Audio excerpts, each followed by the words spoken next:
തലമുതിർന്ന ഒരു അവരുടെ സ്ഥാനത്ത് സുധാകർമാർ ദൗത്യം നിർവഹിച്ചിട്ടുണ്ട്. ഇവിടെ നമുക്ക് കുറച്ച് വളരെ വ്യത്യസ്ത മേഖലകളിൽ പ്രവർത്തിക്കുന്ന ആളുകളുടെ എത്തിയിട്ടുണ്ട്. അപ്പോൾ ആർക്കെങ്കിലും ഇവിടെ വന്ന് സംസാരിക്കാൻ എന്തെങ്കിലും ആരോഗ്യ പ്രശ്നങ്ങളോ മീൻസ് എന്തെങ്കിലും ഒരു സങ്കോചം ഉണ്ടെങ്കിൽ സീറ്റിൽ സംസാരിക്കാം. ഫോൺലെസ് ഫോണുണ്ട്, ആവശ്യപ്പെട്ടാൽ കൊണ്ടുതരും. അടുത്തതായിട്ട് പ്രസന്റേജീനെ പറ്റി പറഞ്ഞാൽ പ്രൊഫസറിന്റെ ഡോക്ടർ എന്ന് വിളിക്കാം, പ്രസന്റേജി എന്ന് വിളിക്കാം, ഗുരു സ്ഥാനത്ത് കണ്ടുപിടിക്കാം, ഒരു കുടുംബാംഗത്തെ പോലെ കണ്ട് ഏത് രീതിയിലും. ഞങ്ങൾക്ക് വളരെ ബുദ്ധിമുട്ടുള്ള ഒരു സമയം, എനിക്ക് അസുഖമായിട്ടുള്ള സമയത്ത് വളരെയധികം ഞങ്ങൾക്ക് സാന്ത്വനം, അത് ഒരു അമ്മയെ പോലെ, സഹോദരിയെ പോലെ, ഒരു കുടുംബാംഗത്തെ പോലെ. ഈ അസുഖം അറിഞ്ഞിട്ട് ആദ്യം ഞങ്ങൾ ചെല്ലുന്നത് പ്രസന്റേജിനെ അടുപ്പിക്കാം. അപ്പൊ സ്വാഭാവികമായിട്ട് ആള് നമുക്ക് വളരെയധികം ഒരു സ്നേഹം, ഒരു ധൈര്യം തരും. അതിൻ്റെ ഇടയ്ക്ക് ഒരു കാര്യം, പ്രസന്റേജ് ഒരു ചെറിയൊരു കറക്ഷൻ ഉണ്ട്. നമ്മുടെ കൗൺസിലർ ആൾക്കൊന്ന് പോകണം. പ്രസന്റേജ് അപ്പൊ നിങ്ങൾ തമ്മില് കോംപ്ലിമെന്റ്സ് ആയി, സിനിമയിൽ പറഞ്ഞു കോംപ്രമൈസ് ആയി. അപ്പോ ഞാൻ പെട്ടെന്ന് അവിടെ പോയി റിലേ പോയി എന്റെ. അപ്പോ അങ്ങനെ ഞങ്ങൾക്ക് വളരെയധികം സാന്ത്വനം. ഒരേ സമയം സാധാരണ നമ്മള് ഒരാളെ ആശ്വസിപ്പിക്കാനായിട്ട് ഇങ്ങനെ ചേർത്ത് പിടിച്ചിട്ട് ആശ്വസിപ്പിക്കാന്ന് പറഞ്ഞാൽ ഞങ്ങളെ രണ്ടുപേരും ഒരുമിച്ച് ചേർത്ത് പിടിച്ച് ആശ്വസിപ്പിച്ചതാണ്. അത് വലിയൊരു ധൈര്യമായിരുന്നു. നമ്മൾ ആ വഴികളിലൂടെ പോയി, പല വഴികളിലൂടെയും പോയി. പിന്നെ എന്ന് പറഞ്ഞാൽ ചില അസുഖങ്ങളുടെ സ്വഭാവങ്ങൾ വളരെ പ്രത്യേകതകളാണ്. അത് അങ്ങനെ ആ കാര്യങ്ങൾ. അപ്പൊ ഞങ്ങളുടെ കുടുംബ ജീവിതമായിട്ട് ചേർന്ന് നിൽക്കുന്ന ആളാണ്. പിന്നെ നമ്മള് ഇപ്പൊ പ്രസന്റേജ് മുന്നോട്ട് പോകുന്ന ചില ചിന്താ സരണികളുണ്ട്. അതിലേക്ക് ഞാൻ വരില്ല എന്ന് പറഞ്ഞ് ഞാൻ രക്ഷപ്പെട്ടതാണ്. അല്ലെ, നമ്മള് സാധാരണ നമ്മളുടെ ഒരു ചിന്താധാരയിൽ ഒരാൾ പിടിച്ചു വലിച്ചുകൊണ്ടാണ് അദ്ദേഹം അത് ചെയ്തിട്ടില്ല.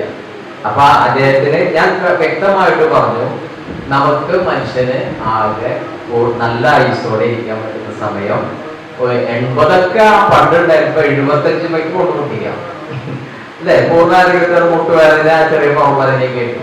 അതിന്റെ ഉള്ളില് നമ്മുടെ നാട്ടിൽ നിലനിൽക്കുന്ന ഓരോ ഇസത്തിന്റെയും പിന്നാലെ പോകാൻ എനിക്ക് ആയുസില്ല.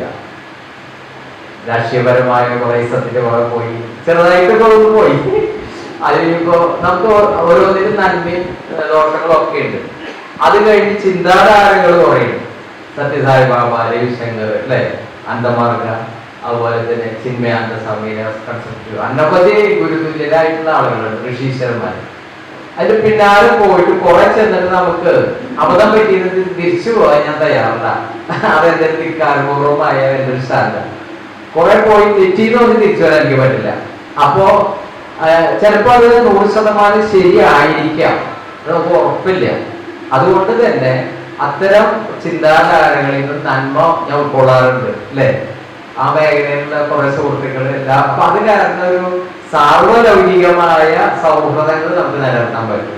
എല്ലാം ഉൾക്കൊണ്ടുകൊള്ളും, എല്ലാം ഉൾക്കൊള്ളാം, എല്ലാവരുമായി സൗഹൃദം. അതിലേക്ക് അറിയാതെ വന്നു. അപ്പൊ ഒരു കേന്ദ്രീകൃതമായ ഒരു സംവിധാനത്തിലൂടെ പോവാൻ തയ്യാറായില്ല.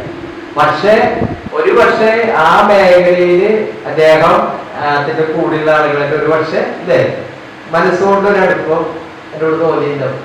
സാധാരണ ആളുകൾ നമ്മളുടെ ചിന്തയിലേക്ക് ഒരാൾ കൊണ്ടുവന്നു, ആ ചക്കം വന്നില്ലേ അല്ലേ, ആ ഫീലിംഗില്ലല്ലോ, ഒരിക്കലും ഇല്ല. അപ്പൊ അങ്ങനെ വളരെ സ്ട്രെയിറ്റ് ആയിട്ടുള്ള വളരെ സുതാര്യമായ ഒരു ബന്ധമാണ്. അപ്പൊ പ്രസന്റേജിനെ ഞാൻ വിളിക്കുന്നത്, അതായത് ആരോഗ്യം കൈക്കൊമ്പിളി എന്നൊരു സന്ദേശം ആണ് പ്രസന്റ് ഡോക്ടർ നമുക്ക് ഗുരുതുല്യായിട്ടുള്ള ആൾ നമുക്ക് തരുന്നത്. ശിവരി യോഗ സെന്ററിന്റെ പ്രകൃതി ജീവന കേന്ദ്രം ചേർത്താണ് പ്രവർത്തിക്കുന്നത്. 24 വർഷമായിട്ട് ചെയ്തു വരുന്നതാണ്.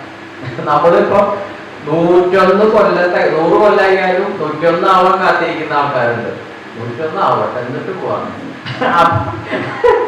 പക്ഷെ നമുക്ക് പലപ്പോഴും ഇതിനൊന്നും അവസരമില്ല.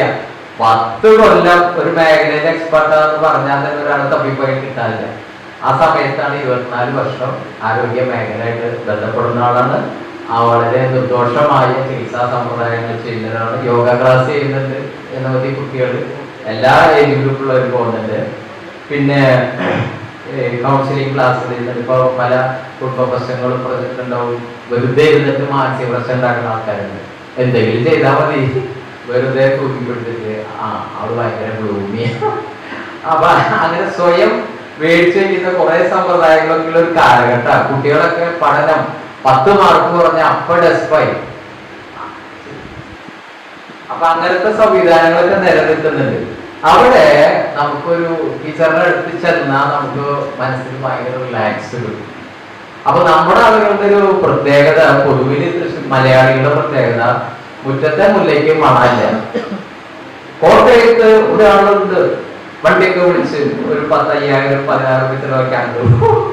കോട്ടയത്ത് നിന്നാണ് ഇവിടെ വിദ്യാലയത്തില് ഒരു പ്രസന്ന ചേച്ചിയുണ്ട്, പ്രസന്ന ഡോക്ടർ. അങ്ങോട്ട് ഓർഡർ നമ്മുടെ വീടിന്റെ മുറ്റത്ത് വളരെ ആരോഗ്യപരമായ ഒരു ജീവിത സമ്പ്രദായത്തിന് ഉതകുന്ന തരത്തിലുള്ള എല്ലാ കാര്യങ്ങളും വളരെ നല്ല രീതിയിൽ സൗമ്യവും പറഞ്ഞു കൊടുക്കുന്ന ഒരാളാണ്. പിന്നെ ചാരിറ്റി പ്രവർത്തനം, വീടുകൾ നിർമ്മിച്ചു കൊടുക്കുക, വിവാഹ ധനസഹായം. ടീച്ചറെ സംബന്ധിച്ച് നമുക്ക് ഈ കയ്യടിക്കണോണ്ട് കുഴപ്പമില്ലാത്തൊരു ഇതുണ്ട്. ടീച്ചറുടെ ആ ഒരു ഇൻഡിവിജ്വൽ എന്നുള്ള പരിമിതിയിൽ നിന്നുണ്ട് അല്ലേ, വ്യക്തിപരമായിട്ട് 30 പവൻ ക്രോസ് ചെയ്തു വിവാഹത്തിന് പാവപ്പെട്ട കുട്ടികൾക്ക്. ഒരു ചെറിയൊരു കയ്യടി കൊടുക്കണം. എന്നുവെച്ചാല് നമ്മള് സംഘടനാ തലത്തിൽ ചെയ്യുന്നത് പലപ്പോഴും അദ്ദേഹം വ്യക്തിപരമായിട്ട് അത് അച്ചീവ് ചെയ്തു. ഇപ്പോഴത്തെ വേല അത് ചിന്തിച്ചാൽ നമുക്ക് ചെറിയൊരു ധാരണ കിട്ടും. പിന്നെ സ്കൂൾ കുട്ടികൾക്ക് സ്റ്റഡി മെറ്റീരിയൽസ്, ഞാൻ ആ ഒരു പരിപാടിയിൽ പങ്കെടുത്തിട്ടുണ്ട്. ടീച്ചർ ഒരിക്കൽ പറഞ്ഞു, ഞാൻ അങ്ങോട്ട് ചോദിക്കില്ലേ, ടീച്ചർ എന്നെ വിളിക്കണില്ലേ എന്ന് ചോദിച്ചു. അപ്പൊ വരാൻ പറഞ്ഞു. ചോദിച്ച് ക്ഷണം മേടിച്ച് പോയിട്ടുണ്ടായിരുന്നു. അപ്പൊ വന്നു. അതുപോലെ ദുരിതകാലങ്ങളിൽ ധനസഹായം, വിക്ഷോഭം അങ്ങനെയുള്ള സമയത്തൊക്കെ നല്ല രീതിയിൽ ചെയ്തു വരുന്ന ഒരാളാണ്. അപ്പൊ അത്തരം ആളുകൾ നമ്മുടെ സമൂഹത്തിൽ കൂടുതൽ ഉണ്ടാവട്ടെ എന്ന് മനസ്സിൽ വിചാരിച്ചുകൊണ്ട് പ്രസന്ന ചേച്ചി, പ്രസന്ന ഡോക്ടർ, പ്രസന്ന ഗുരു അങ്ങനെ ഞങ്ങൾക്ക് വളരെ ആശ്വാസം നൽകിയ, വളരെ ഇപ്പൊ നമ്മള് ചില നമുക്ക് പ്രശ്നങ്ങൾ ഉണ്ടാവുമ്പോ ദൈവമേ വിളിക്കും അല്ലെ, ദൈവത്തിനെ വളരെ പറ്റില്ലേ. പക്ഷേ ഞങ്ങളുടെ ജീവിതത്തിലെ വളരെ സങ്കീർണമായ ഈ അസുഖം വന്നപ്പോ ഞങ്ങൾക്ക് ദൈവതുല്യമായി ഞങ്ങൾക്കൊരു പ്രസൻസ് തന്നാണ്. ഇപ്പൊ മീരാബായിയുമായിട്ടും ഞാനുമായിട്ട് ഏറെ അടുത്ത ബന്ധമുള്ള ഒരാളെ പ്രസന്റേറ്റ്. അപ്പൊ ഈ പല സമയങ്ങൾക്കും വരാൻ പറ്റിയില്ല. കഴിഞ്ഞ വർഷം ഒരു റിലേറ്റീവിന് ആക്സിഡന്റ്, അങ്ങനെ കറക്റ്റ് ആ സമയത്തേക്ക് വരാൻ പറ്റാറില്ല. ഇപ്പൊ ഈ വർഷം എത്തി. അപ്പോ അദ്ദേഹത്തെ സ്വാഗതിക്കുന്നു സംസാരിക്കാതെ. കുറെ കാര്യങ്ങൾ നമുക്ക് പറഞ്ഞു തരാൻ. ഒരു ദിവസം രാവിലെ സ്റ്റാർട്ട് ചെയ്ത് കിടന്നുറങ്ങുന്നത് വരെ എങ്ങനെയായിരിക്കണമെന്ന്. ഒരു പക്ഷേ ടീച്ചർക്ക് ദേഷ്യം വന്ന് ശാസിക്കുക, ആരും ഒന്ന് പഠിപ്പിക്കുക. അതായത് നമുക്ക് ഓരോരുത്തർക്കും നന്മയ്ക്ക് വേണ്ടിയിട്ട് വളരെ രൂക്ഷമായി സംസാരിക്കുന്ന. അപ്പൊ ഞാൻ ഇന്ന് സ്വല്പം ഒന്ന് മയപ്പെടുത്താൻ പറഞ്ഞിട്ടുണ്ട്. അപ്പോ ആ രീതിയിൽ മുന്നോട്ട് ഈ ടീച്ചർക്ക് പൂർണ്ണ സ്വാതന്ത്ര്യമാണ്. ഓക്കെ. ആദരണീയരായ പൂജനീയരായ വ്യക്തിപ്രഭാവങ്ങളെ, സ്നേഹത്തിന്റെ സഹനത്തിന്റെ വാത്സല്യനിധികളായ മാതാപിതാക്കളെ, പിന്നെ സഹോദരി സഹോദരന്മാര്, സുന്ദരികളെ സുന്ദരന്മാര്, പിന്നെ പ്രകൃതിയുടെ ഏറ്റവും വലിയ സമ്പത്തായ കുട്ടികൾ, അതിവിടെ കുറവാണ്, എന്നാലും കുട്ടികളെ ഞാൻ കാണുന്നു പലരും. എല്ലാവർക്കും എല്ലാം എന്റെ ഹൃദയം നിറഞ്ഞ നമസ്കാരം. നമ്മുടെ സുനിൽ മാഷ് പറഞ്ഞതുപോലെ നമ്മുടെ മീരാബായിയുടെ അനുസ്മരണം 28ാമത്തെ വർഷമാണ്. ഈ 8 വർഷത്തിൽ 7 വർഷവും എന്നെ വിളിച്ചിരുന്നെങ്കിലും എനിക്ക് വരാനോ പങ്കെടുക്കാനോ കഴിഞ്ഞില്ല. അതിൻ്റെ ഒരു വിഷമം കൂടി മാറി വളരെ സന്തോഷമായിട്ടാണ് ഞാൻ ഇവിടെ നിൽക്കണേ. പിന്നെ ഇത്രയും ജനങ്ങളെ ഇവിടെ ഒരുമിച്ച് കാണാൻ ഈ ഒരു കൂട്ടായ്മകൾ പലപ്പോഴും നമ്മൾ മറന്നു പോകുന്ന ഒരു കാര്യമാണ്. അദ്ദേഹം പറഞ്ഞ കാര്യങ്ങൾ വീണ്ടും വീണ്ടും ഞാൻ റിപ്പീറ്റ് ചെയ്യുന്നതിൽ അർത്ഥമില്ല.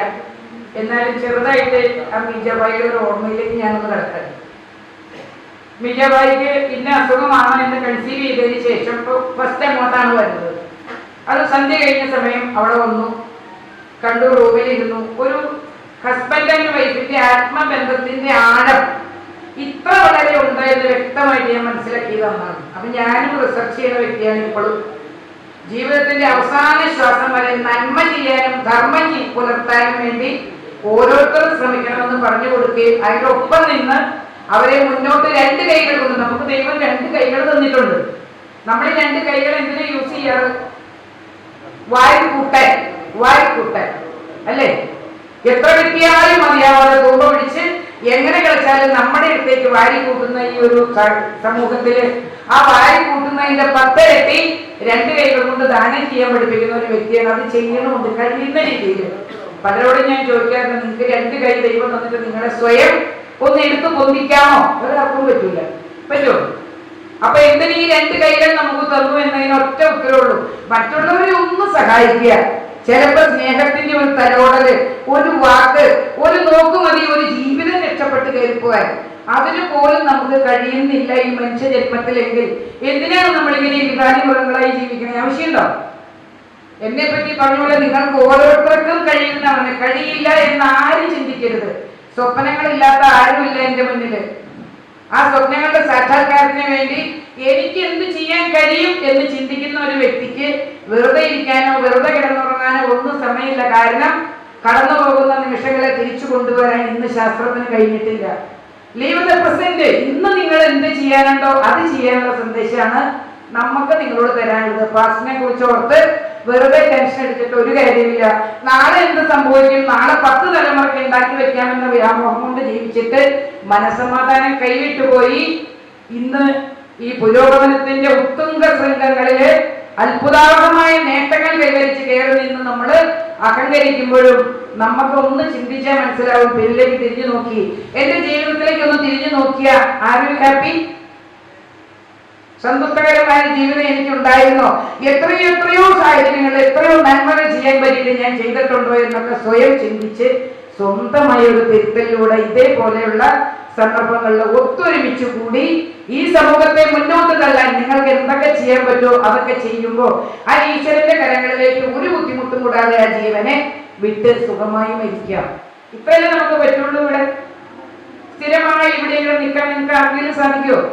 ജനനം സത്യമാണ്, നമ്മളിവിടെ വന്നിട്ടുണ്ടെങ്കിൽ മരണം സത്യമായ കാര്യമാണ്. ഒരു ദിവസം നമുക്കുണ്ട്. നമ്മുടെ ജീവിതം ഓരോ ദിവസവും അങ്ങോട്ട് പോകുമ്പോഴും തോന്നും നമ്മൾ മറക്കണ ഒരു കാര്യമുണ്ട്, നമ്മൾ മരണത്തിനോടാണ് അടുക്കുന്നത് എന്നത്. അപ്പൊ സ്വാർത്ഥത കഴിഞ്ഞ് ഞാൻ ആ ഒരു ഓർമ്മയിലേക്ക് കടന്നതിന് ശേഷം ആരോഗ്യത്തിലേക്ക് വരാം. അന്നോട് ഞാൻ ഭാര്യഭർത്തക്കന്മാരെ അല്ലെങ്കിൽ ഫാമിലിയിലൊക്കെ കടന്നു ചെന്ന് വ്യക്തമായി അവരെ അറിയുന്ന ഒരു വ്യക്തി ആയതുകൊണ്ട് പറയുന്ന സെന്റൻസിൽ പൊലിപ്പിച്ച് പറഞ്ഞ് അല്ലെങ്കിൽ കയ്യടി മേടിക്കേണ്ട ഒരു ആവശ്യം എനിക്കില്ല. നിങ്ങളതിനെ പറ്റി നല്ലത് പറഞ്ഞാലും ചീത്ത പറഞ്ഞാലും ഞാനതിൽ ബോധർ ചെയ്യുന്ന വ്യക്തിയല്ല. എനിക്കൊരു ലക്ഷ്യം ജീവിതത്തിലുണ്ട്. ആ ലക്ഷ്യത്തിലേക്കുള്ള പ്രയാണത്തിൽ ഇങ്ങനെ പോയിക്കൊണ്ടിരിക്കുകയാണ്. എത്രമാത്രം നന്മ ചെയ്യാൻ പറ്റുമോ അത്രയും ചെയ്യണം. അപ്പൊ ഇവരവിടെ വന്നു, അകത്ത് കിടന്നിരുന്നു, സംസാരിച്ചു. അത് പ്രസംഗിച്ച് മീജാബയ്ക്ക് ഇങ്ങനെ ഇന്ന സുഖമാണ് എന്ന് ഇങ്ങനെ പറഞ്ഞിട്ട് മുഖത്തേക്ക് നോക്കുമ്പോൾ എന്തെങ്കിലും ഒന്ന് പറഞ്ഞാൽ രണ്ടാളും കരഞ്ഞ് അത്രയ്ക്ക് പൊട്ടി നിൽക്കുകയാണ് മുഖം. സങ്കടം വന്ന് അതിന്റെ തീവ്രമായ ആഴങ്ങളിലേക്ക് കിടക്കുമ്പോൾ ജീവിതത്തിൽ എപ്പോഴെങ്കിലും നിങ്ങൾക്കത് ഉണ്ടാവും. അൺകൺട്രോൾഡാണ് രണ്ടുപേരും. ഒന്നും ഇന്ത്യ ഒരു വാക്ക് പറഞ്ഞാൽ പൊട്ടിക്കരയും. കാരണം മീജ എന്റെ കയ്യിൽ നിന്ന് പോവോ എന്നൊരു ചിന്ത ആഴങ്ങളിലെ കണ്ണിൽ നോക്കിയാൽ നമുക്ക് കാണാം. കടലിന്റെ അലകള് അടിച്ചു വരുന്ന പോലെ ആ അല എന്റെ വൈഫിനെ കൊണ്ടുപോകൂ എന്നുള്ള ചിന്തയില കൈ കൂട്ടിപ്പിടിച്ച് എന്റെ അടുത്ത് ഇരിക്കുന്ന സുനില് ഒന്നും പറയാതെ, അന്നേരം വാക്കുകളെക്കാളും നമുക്ക് ചെയ്യാൻ പറ്റുന്ന എന്താ? സ്വന്തം അമ്മയെ പോലെ ഒരു സ്ത്രീക്ക് ഒരു കുട്ടിയുടെയോ 2 കുട്ടിയുടെയോ 10 കുട്ടിയുടെയോ അമ്മയാവാനല്ലേ കഴിയൂ. ഈ പ്രപഞ്ചത്തിന്റെ മുഴുവൻ മാതാവാനുള്ള ശക്തി നമ്മുടെ അനായക ചക്രത്തിൽ ഒന്ന് കിടപ്പുണ്ട്. നിങ്ങളും മനസ്സറിഞ്ഞ് സ്നേഹത്തെ ഉള്ളിൽ നിന്ന് എടുത്തിട്ട് ഒന്ന് മാറോട് ചേർത്ത് നോക്കൂ. അവർക്ക് നിങ്ങൾക്ക് പകർന്നു കൊടുക്കാൻ പറ്റുന്നത് ഒരു മാരോമീറ്ററിനോ ബാരോമീറ്ററിനോ തെർമോമീറ്ററിനോ അളക്കാവുന്ന ഊഷ്മളതയോ സ്നേഹമോ അല്ല. അത് നിങ്ങൾക്ക് ഒരിക്കലെങ്കിലും ഒരാൾക്ക് കൊടുക്കാൻ പറ്റിയില്ലെങ്കിൽ ഈ ജീവിതം കൊണ്ട് എന്താ അർത്ഥം? ഞാൻ അവിടെ നിന്ന് എഴുന്നേറ്റും അദ്ദേഹം പറഞ്ഞുകൊണ്ട് 2 കൈ കൊണ്ടും എന്റെ മക്കളാണെന്ന് എനിക്ക് തോന്നിയുള്ളൂ നേരം. അതിപ്പോ നിങ്ങൾ ആര് വന്നാലും അങ്ങനെ തോന്നുള്ളൂ. അതിനെ മറ്റൊന്നുമായിട്ട് നമ്മൾ കൂട്ടിക്കൊടുക്കേണ്ട. ഭാവങ്ങൾക്കല്ലേ സ്നേഹം ഒന്നുള്ളെങ്കിലും ഭാവങ്ങൾക്ക് വ്യത്യാസമില്ലേ? ഉണ്ടോ? സ്നേഹം ഒന്നാണ്, ഭാവങ്ങൾക്ക് വ്യത്യാസം ഉണ്ടോ എന്ന ചോദ്യം. ഉത്തരം തരാം. ഇവിടെ ഇപ്പൊ ഉത്തരം തെറ്റിപ്പോയി എന്നോർത്ത് മുട്ടയടിക്കലും ഫൈനടിക്കലും ഒന്നുമില്ല. എന്തായാലും നിങ്ങൾക്ക് തുറന്നിട്ട് അങ്ങനെ ഒരു സൗഹൃദ വേദിയാണല്ലോ. സ്നേഹം ഒന്നേ ഉള്ളൂ, ഭർത്താവിനോട് പ്രണയം അല്ലേ? ആണല്ലേ? ഭാര്യയോട് ഇങ്ങനെ തന്നെയാ, മക്കളോടോ ആ സ്നേഹം വാത്സല്യമായി മാറും. ശരിയല്ലേ? അച്ഛനോടോ ബഹുമാനത്തോടു കൂടിയേ പോകും. അങ്ങനെ എത്രയോ ഭാവങ്ങളാണ് സ്നേഹത്തിൽ കിടക്കുന്നത്. അതിന് ഓരോന്നിനെയും നമ്മൾ ഊട്ടി ഉറപ്പിച്ചിട്ട് ജീവിതത്തിലേക്ക് ഒന്ന് ഇറങ്ങിയാൽ ഒരാളും വീട്ടിലിരിക്കാൻ ഞാൻ പറയില്ല. നമുക്ക് എത്രയോ എത്രയോ കാര്യങ്ങൾ ചെയ്യാനുണ്ട്. രണ്ടുപേരെയും മറോട് ചേർത്തിട്ട് ഞാൻ പറഞ്ഞു ഒന്നും പേടിക്കാനില്ല. കാരണം ഈ ജീവൻ തന്നി കൂടെ വിട്ടതാര സെൻട്രൽ ന്യൂക്ലിയസ് ആണ്. He knows everything. എന്ത് പേരെടുത്ത് നിങ്ങൾ വിളിച്ചാലും അദൃശ്യമായ ഒരു ശക്തി പ്രപഞ്ചത്തിനെ നിയന്ത്രിക്കുന്നുണ്ട് എന്ന് നമ്മൾ വിശ്വസിക്കണം.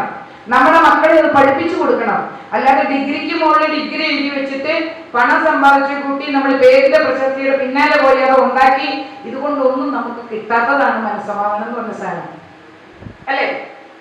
അപ്പൊ അമ്മ ചേർത്ത് പിടിച്ചിട്ട് കണ്ണുനീരൊപ്പി രണ്ടുപേരെ നെറുകയിൽ ഒരു മുത്തം കൊടുത്തിട്ട് പറഞ്ഞു ഒന്നുമില്ല, നിങ്ങൾക്ക് ഇത് മാറാവുന്നതേ ഉള്ളൂ. അത് കേൾക്കുമ്പോ തന്നെ രണ്ടുപേരും കസേരയിലിരുന്നു. പിന്നീട് അവരോട് ഈ പഞ്ചഭൂതാത്മകമായ ശരീരത്തെ കുറിച്ചിട്ടും എന്താണ് ഈ ഡിസീസ്, അത് വരാനുള്ള കാരണം, അതിന് നിവാരണത്തെ കുറിച്ചിട്ട് കൃത്യമായി പറഞ്ഞു കൊടുത്ത് ജീവിത രീതിയിലൂടെ ഇന്ന് എനിക്ക് എവിടെയും പറയാൻ പറ്റും, ജീവിത രീതി മാറ്റിയാൽ മാറാവുന്ന രോഗങ്ങളെ ഈ പ്രപഞ്ചത്തിൽ ഇവിടെ 80% ഉള്ളൂ. 80% രോഗങ്ങളും മനസ്സ് നമുക്ക് ഉണ്ടാക്കി തരുന്നതാണെന്ന് മനസ്സിനെ പറ്റി പഠിക്കുമ്പോഴും ശരീരത്തെ കോർത്തിണക്കി പഠിക്കുമ്പോഴും നിങ്ങൾക്ക് മനസ്സിലാവും. അങ്ങനെ അന്ന് ട്രീറ്റ്മെന്റിന്റെ ഭാഗമായിട്ട് ഒരു മാസം മീജ എന്നോടൊപ്പം ഉണ്ടായിരുന്നു. രാവിലെ വരും, വൈകുന്നേരം വരെ ഈ കുട്ടി എൻ്റെ ഒപ്പം ഉള്ളപ്പോൾ അവിടെ 3 കുട്ടികൾ ഇവരോടൊപ്പം താമസിക്കുന്നുണ്ടായിരുന്നു. അവർക്ക് പറഞ്ഞു കൊടുത്തു എടുത്തു. മീജ നല്ലപോലെ എനിക്ക് മനസ്സിലായി. നല്ല കഴിവ്, സിദ്ധാർത്ഥേട്ടൻ പറഞ്ഞ പോലെ നല്ല കഴിവുള്ള വ്യക്തി. ആ കഴിവുകളെ പ്രപഞ്ചത്തിലേക്ക് മുഴുവൻ കൊടുക്കാനാകാതെ ഇടയ്ക്ക് മുറിച്ചു വെച്ച് പോയി എങ്കിൽ അതിന്റെ ഉത്തരവാദിത്തം ഏറ്റെടുത്ത് കൊണ്ടുപോകാൻ ഈ നാട്ടിലെ ഓരോരുത്തർക്കും എന്തുണ്ട്, അവകാശമുണ്ട്. അത് ഏറ്റെടുത്തിട്ട് അങ്ങനെ ഒരു ദൗത്യം പൂർത്തിയാക്കാൻ നമുക്ക് ഓരോരുത്തർക്കും കഴിയണം. ഈ ഓർമ്മ ദിവസം അതിനായി മാറ്റി വെക്കുക. ഒരു ദിവസം മീരാബായിക്ക് വേണ്ടി നിങ്ങൾ ഇത്രയും പേര് ഇവിടെ വന്നെങ്കിൽ നിങ്ങൾക്ക് അവരോട് ആദരവ് സ്നേഹം ഉണ്ടെന്നാണ് എനിക്ക് മനസ്സിലായത്. ശരിയല്ലേ? ആ സ്നേഹത്തിന്റെ കൂട്ടായ്മ ഇതുപോലെ ക്ലാസ്സുകളാക്കി മാറ്റി എന്ന് അദ്ദേഹം പറഞ്ഞു. തുടങ്ങുമ്പോൾ ഇങ്ങനെ ഉണ്ടായിരുന്നില്ല. ഇപ്പൊ ആരോഗ്യത്തിലേക്ക് നമ്മൾ എത്തി. ആ ആരോഗ്യം ശരിയായി നമുക്കില്ലെങ്കിൽ ആരോഗ്യമാണ് സൗന്ദര്യമെന്നും ആരോഗ്യമാണ് സമ്പത്തെന്നും നമ്മൾ എന്നാ തിരിച്ചറിയുക? ഉണ്ടാക്കിയ പൈസ മുഴുവൻ ട്രീറ്റ്മെന്റിന് കൊടുത്തിട്ട് നമ്മൾ വീടും വെച്ച് ചികിത്സിച്ചു കൊടുക്കാം. ആ ബോഡി ഇറക്കി കൊണ്ടുവരുമ്പോൾ നമ്മളൊന്ന് ആലോചിച്ച് എന്തിനാണ് നമ്മൾ ജീവിച്ചത് അത്രയും കാലം? പിന്നിലേക്ക് തിരിഞ്ഞു നോക്കുമ്പോൾ കണ്ണുനീരിൽ കുതിർന്ന് മരിക്കുന്ന അവസ്ഥ. ഇത് അങ്ങനെ ആവരുത്. നമ്മൾ ഈശ്വര ചേതനയുടെ ഓങ്കാര ധ്വനിയിലൂടെ അവതരിച്ചു വന്ന നമ്മൾ ഓരോരുത്തരും ദൈവങ്ങളാണെന്നുള്ള തിരിച്ചറിവിലേക്ക് ആത്മജ്ഞാനം നേടി കയറി കഴിഞ്ഞ് ചിട്ടയായ ജീവിതത്തിലോളം ധൈര്യമായി മുന്നോട്ട് പോയ നിങ്ങളെ ആർക്കും തോൽപ്പിക്കാനോ ആക്രമിക്കാനോ കഴിയില്ല. മനസ്സമാധാനത്തോടുകൂടി ജീവിതമല്ലേ നിങ്ങൾ ആഗ്രഹിക്കുന്നത്? ആണോ? ദൈവം നിങ്ങളുടെ മുന്നിൽ അങ്ങ് പ്രത്യക്ഷപ്പെട്ടിട്ട് ചോദിക്കുകയാണ്, നിങ്ങൾക്ക് സമ്പത്ത് വേണോ, പണം, അതോ സന്തോഷം വേണോ, അതോ മനസ്സമാധാനം വേണോ? ഈ 3 ചോയ്സ് വെച്ചു. ഒന്നേ നിങ്ങൾക്ക് ആവശ്യപ്പെടാൻ പറ്റുള്ളൂ. നിങ്ങൾ എന്തായിരിക്കും ആവശ്യപ്പെടുക? പണം കുന്നുകൂടി വേണമെങ്കിൽ അത് തരും. 2 സന്തോഷം നിങ്ങൾക്ക് വേണമെങ്കിൽ സന്തോഷം തരും. 3 മനസ്സമാധാനം തരും. 3 ചോയ്സ് തന്നാൽ എന്തായിരിക്കും എടുക്കുക? സുനിൽ മാഷിന്റെ ഏറ്റവും അടുത്ത സുഹൃത്തിന്റെ തിരുപ്പുണ്ട്. അദ്ദേഹത്തോട് എന്ത് ചോദിക്കാം? മാഷാണെങ്കിൽ എന്താ ചോദിക്കുക? ഭഗവാൻ വലിയ പ്രത്യക്ഷനായിരിക്കുകയാണ്. നിങ്ങൾ ചോദിച്ചാൽ വരം തരും. 3 ചോയ്സ് ഇട്ടു. ഏതെടുക്കും? 1 സമ്പത്ത്, പണം. 2 സന്തോഷം, ഹാപ്പിനെസ്. ഹാപ്പിനെസിന് വേണ്ടിയല്ലേ നമ്മൾ കാണിച്ചു കൂട്ടുന്ന ഓരോ കാര്യങ്ങളും ഇന്നിവിടെ. സന്തോഷം കിട്ടാൻ വേണ്ടി എന്തൊക്കെയാണ് നമ്മൾ കാണിച്ചു കൂട്ടുന്നത്? മനുഷ്യത്വമൊക്കെ മരവിച്ചു പോയിട്ട് ദേഷ്യം വന്നാൽ ഇന്ന് ആരും കോട, പട്ടി, നായെ, കഴുത എന്ന് പോലും പറയരുതെന്നാണ് ഞാൻ പറയുന്നത്. കാരണം അവർക്കുള്ള വിവേകം പോലും ഇന്ന് വിദ്യാസമ്പന്നരായ നമുക്കില്ല. അച്ഛനമ്മമാരെ തൊഴിച്ച് എവിടെയെങ്കിലും വൃദ്ധസനത്തിൽ കൊണ്ടിടാനും. ഇനി ഒരു ട്രെൻഡ് വന്നിട്ടുണ്ട് സമൂഹത്തില്, ഹെൽത്തുള്ള നല്ല ആരോഗ്യത്തോടുള്ള ചെറുപ്പക്കാരാണ് സമൂഹത്തിന്റെ എന്ത് സമ്പത്ത്, അല്ലേ മാഷെ? അതെ, രാഷ്ട്രീയക്കാരനായ അദ്ദേഹത്തിന് നന്നായിട്ട് അറിയാം. അത്രയും സമ്പത്ത് മുഴുവനും ഇവിടെ ഉണ്ടോ ഇപ്പൊ കേരളത്തില്? അരേ തലയെ മുറുക്കി രംഗത്തിറങ്ങി അമ്മ പെങ്ങാമാരുടെ മാനം കാക്കാൻ ശക്തരായ കുട്ടികൾ പോലും ഇല്ലാത്ത അവസ്ഥ ഇവിടെ ഞാൻ കാണുന്നത്. കാരണം അവിടെ വരുന്ന പേഷ്യൻസ്, അവർ ഇടപെടുന്ന ആൾക്കാരൊക്കെ പറയുന്ന ഒരു കാര്യമുണ്ട്. എന്റെ മകൻ പഠിക്കുന്നത് എവിടെയാണ്? +2 കഴിഞ്ഞാൽ പിന്നെ പഠിക്കണേ എവിടെയാ? കേരളത്തിൽ നിൽക്കാൻ ആർക്കും താല്പര്യമില്ല. എല്ലാവരും പുറത്തു പോവുകയാണ്. അങ്ങനെ പോയിട്ട് അച്ഛനമ്മമാർക്ക് ഒരു ബേർഡനും കൊടുക്കുകയാണ്. അച്ഛനമ്മമാർ അതുവരെ സന്തോഷമായിട്ട് പറയും, അവൻ പഠിക്കുന്നത് ഇവിടെയല്ല, ജർമ്മനിയിലാണ്, പിന്നെയോ അമേരിക്കയിലാണ്. അങ്ങനെ ഒത്തിരി രാഷ്ട്രങ്ങളിൽ ജീവിതമായിട്ട് അവിടെ പഠനത്തോടൊപ്പം ജോലിയാണെന്ന് പറയണേ. പക്ഷെ ഇവിടുന്ന് കയറ്റി വിടണമെങ്കിൽ എത്ര ലക്ഷം വേണം? കഷ്ടപ്പെട്ട് അധ്വാനിച്ച് മണ്ണിൽ പണിയെടുത്ത് അച്ഛനമ്മമാര് അവരുടെ ജീവിതം ഹോമിച്ച് കുട്ടിക്ക് വേണ്ടി കൊടുത്തിട്ട് അവസാനം ഈ കുട്ടി അടുത്തുപോലും കാണാൻ കിട്ടാതെ ഇവനെ വളർത്തി വലുതാക്കി ഇവന്റെ ഊർജ്ജം മുഴുവൻ ആരെടുക്കുന്നു? മറ്റു രാഷ്ട്രങ്ങൾ ഉപയോഗിച്ചിട്ട് ജീവിതം പോയി. വീടുകള് അനാഥാലയങ്ങൾ, പ്രേതാലയങ്ങൾ പോലെ ആവുന്ന അവസ്ഥ ഇന്ന് കേരളത്തിലുണ്ടോ? വയസ്സായി തണലായി നമ്മളോടൊപ്പം നിൽക്കേണ്ട മക്കള് ഒരൊച്ച കേൾക്കാൻ പോലും പറ്റാതെ ആർത്ത് കരഞ്ഞ് ICU എന്ന് പറയുന്ന അതിനകത്ത് കടന്നു കയറി കിടന്ന് മരിക്കേണ്ട അവസ്ഥ കേരളത്തിൽ ആർക്കെങ്കിലും വരുന്നുണ്ടെങ്കിൽ അത് ശരിയായ അറിവില്ലായ്മ കൊണ്ടാണെന്നേ ഞാൻ പറയൂ. ഇതുപോലുള്ള കൂട്ടായ്മകളിലൂടെ ആരോഗ്യത്തിന്റെ ക്ലാസ്സുകൾ വെച്ചാൽ എനിക്കറിയാവുന്ന എന്തും നിങ്ങൾക്ക് പറഞ്ഞുതരാം. ആത്മീയത വേണോ? ആത്മീയത പറഞ്ഞുതരാം. നമുക്കൊരു കാര്യമുള്ളൂ, കേരളത്തിൽ മൊത്തം ജനങ്ങളെ നോക്കും മടിയാണ്. മടി ക്യാൻസർ പോലെ നമ്മളെ ബാധിച്ചിട്ടുണ്ട് മടി. ഈ മടി കൊണ്ട് നമ്മുടെ ഉങ്കൽ ഇറങ്ങിപ്പോകില്ല. അതാണ് നമ്മുടെ ഏറ്റവും വലിയ രോഗം, അല്ലേ? അപ്പൊ ഈ 3 കാര്യത്തിൽ ഏത് ചോദിക്കും? പണം വേണമെന്ന് പറയോ? എനിക്ക് ഹാപ്പിനെസ് വേണമെന്ന് പറയോ? അതോ മനസ്സമാധാനം വേണമെന്ന് പറയോ? മാഷ് എന്താ പറയാ? കളിയാക്കാൻ ചോദിക്കുന്നില്ല കേട്ടോ. സത്യസന്ധ ഞാൻ അങ്ങനെ ഒരു വ്യക്തിയല്ല എന്ന് ആദ്യം പറഞ്ഞല്ലോ. നിങ്ങൾക്ക് എന്തും എന്നോട് പറയാം. കാരണം കുടുംബത്തിന്റെ അങ്ങടെ ഉള്ളിലേക്ക് കടന്നു കയറിയിട്ട് പേഴ്സണൽ ആയിട്ടുള്ള സകല കാര്യവും നേരിട്ടറിയുന്ന ആളാണ് ഞാൻ. അതുകൊണ്ടാണ് അങ്ങനെ പറഞ്ഞത്. മാഷ് പറയും. മാഷിന്റെ അടുത്ത് ഈ 3 ചോയ്സ് തന്നെ എന്തായിരിക്കും ആവശ്യപ്പെടുക? മനസ്സമാധാനം. Correct answer. ഒന്ന് കൈയടിച്ച്. കൈയടിക്കുമ്പോൾ പോലും നമുക്കൊരു താളമുണ്ട്. പ്രപഞ്ചത്തിന്റെ താളത്തോട് ചേർന്ന് പോകാൻ മനുഷ്യന് കഴിയണം. എന്തെങ്കിലും ഒരു പ്രോഗ്രാമിൽ പോയി കൈയടിക്കുമ്പോൾ നമ്മൾ എന്ത് ചെയ്യുന്നതിനും ഒരു ഭംഗി വേണം. നമ്മുടെ നിൽപ്പിന്, നമ്മുടെ സംസാരത്തിന് നിങ്ങൾക്ക് ഓരോരുത്തർക്കും എന്തുണ്ട്? ഓരോ ശൈലിയുണ്ട്. ആ വ്യക്തിത്വത്തിൽ എസ്റ്റാബ്ലിഷ്ഡ് ആവേണ്ടതിന് പകരം മറ്റുള്ളവരെ പോലെ ആവാൻ ശ്രമിക്കാതിരിക്കുക. ഇന്ന് നമുക്ക് കേരളത്തിലെ ഏറ്റവും വലിയ പ്രശ്നമാണ് എനിക്ക് ഇച്ചിരി ഷുഗർ ഉണ്ട്, എനിക്ക് ഇച്ചിരി കൊളസ്ട്രോൾ ഉണ്ട്, എനിക്ക് ഒരു ശകലം BP എന്നൊക്കെ പറയണത് ഭയങ്കര ക്രെഡിറ്റ് ആയിട്ടാണ് നമ്മളിന്ന് കൊണ്ടു നടക്കണം, അല്ലേ? അപ്പൊ അദ്ദേഹം പറഞ്ഞ ആൻസർ വളരെ കറക്റ്റ്. മനസ്സമാധാനം വേണമെങ്കിൽ ഈ പറഞ്ഞ എല്ലാ കാര്യങ്ങളും ഇതിനകത്ത് വരും, ഇല്ലേ? മനസ്സമാധാനം വേണം എന്ന് പറഞ്ഞ ഇതിനെ എല്ലാവരും ഒന്ന് കൈയടിച്ച് പ്രോത്സാഹിപ്പിച്ചു. ഇനി നമുക്ക് എങ്ങോട്ട് വരാം? ആരോഗ്യം എന്ന മേഖലയിലേക്ക് ചുവടുകൾ വെച്ച് വരാം. ഒന്നുകൂടെ ഇപ്പൊ മീജാബായി എൻ്റെ അടുത്ത് പറഞ്ഞ അന്ന് കുറെ കാര്യങ്ങളുണ്ട്. ഇവിടെ കുറെ നല്ല കാര്യങ്ങൾ ചെയ്യണം. ഇവിടെ വീടുകളുടെ ഒരു യൂണിറ്റി പോലെ ഉണ്ടാക്കിയിട്ടുണ്ട്. കുടുംബ സംഗമങ്ങൾ വെക്കണം ആരോഗ്യ മേഖലയിൽ എന്ന് വേണ്ട. പാവപ്പെട്ടവരെ സഹായിക്കണം. അങ്ങനെ ഒത്തിരി കാര്യങ്ങൾ. അതിൽ കുറച്ചെങ്കിലും ഇന്ന് ഒരു ദീപത്തിന്റെ നാളം ഇവിടെ തെളിയിച്ചു വെച്ചാൽ അത് അഗ്നിയായി പടർന്ന് സകലർക്കും ആരോഗ്യം കൊടുക്കാനായിട്ട് കഴിയട്ടെ എന്ന് പറയും. മീജാബായിയെ മനസ്സിലൊന്ന് സ്മരിച്ചുകൊണ്ട് ആരോഗ്യത്തിലേക്ക് ചൂടുകൾ വെക്കാം. വെച്ചൂടെ? എന്താണ് ആരോഗ്യം? ഒരു ചോദ്യത്തിൽ നിന്ന് തന്നെ നമുക്ക് തുടങ്ങാം. എന്റെ മുന്നിൽ ഇരിക്കുന്ന ഇത്രയും പേര്, 50 പേര് കൂടുതൽ എന്റെ മുന്നിൽ ഇരിപ്പുണ്ട്. നിങ്ങൾ എല്ലാവരും പൂർണ്ണമായ ആരോഗ്യവാന്മാരാണോ? അതെന്തെങ്കിലും അസുഖങ്ങൾക്ക് മരുന്ന് കഴിക്കുന്നവരാണോ?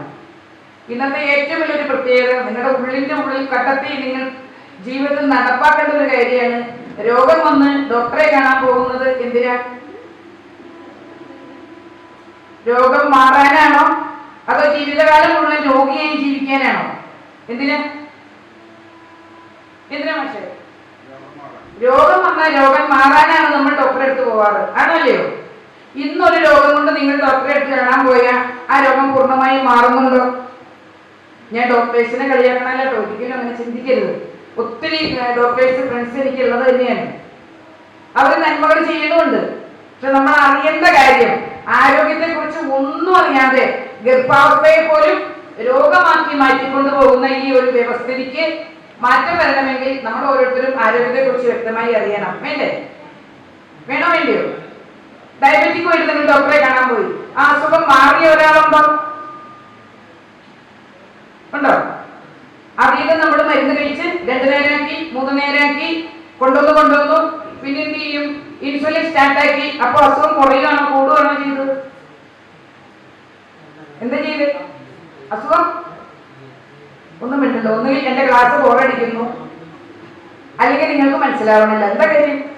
ഒന്ന് റെസ്പോണ്ട് ചെയ്യാം, അപ്പോഴാണ് രസമായിട്ട് പറയാൻ പറ്റുള്ളൂ, ശരിയല്ലേ? അപ്പൊ ഒരസുഖമായിട്ട് ഹോസ്പിറ്റലിൽ ഡോക്ടറെ അടുത്ത് നിങ്ങൾക്ക് പോവാം, കാണാം.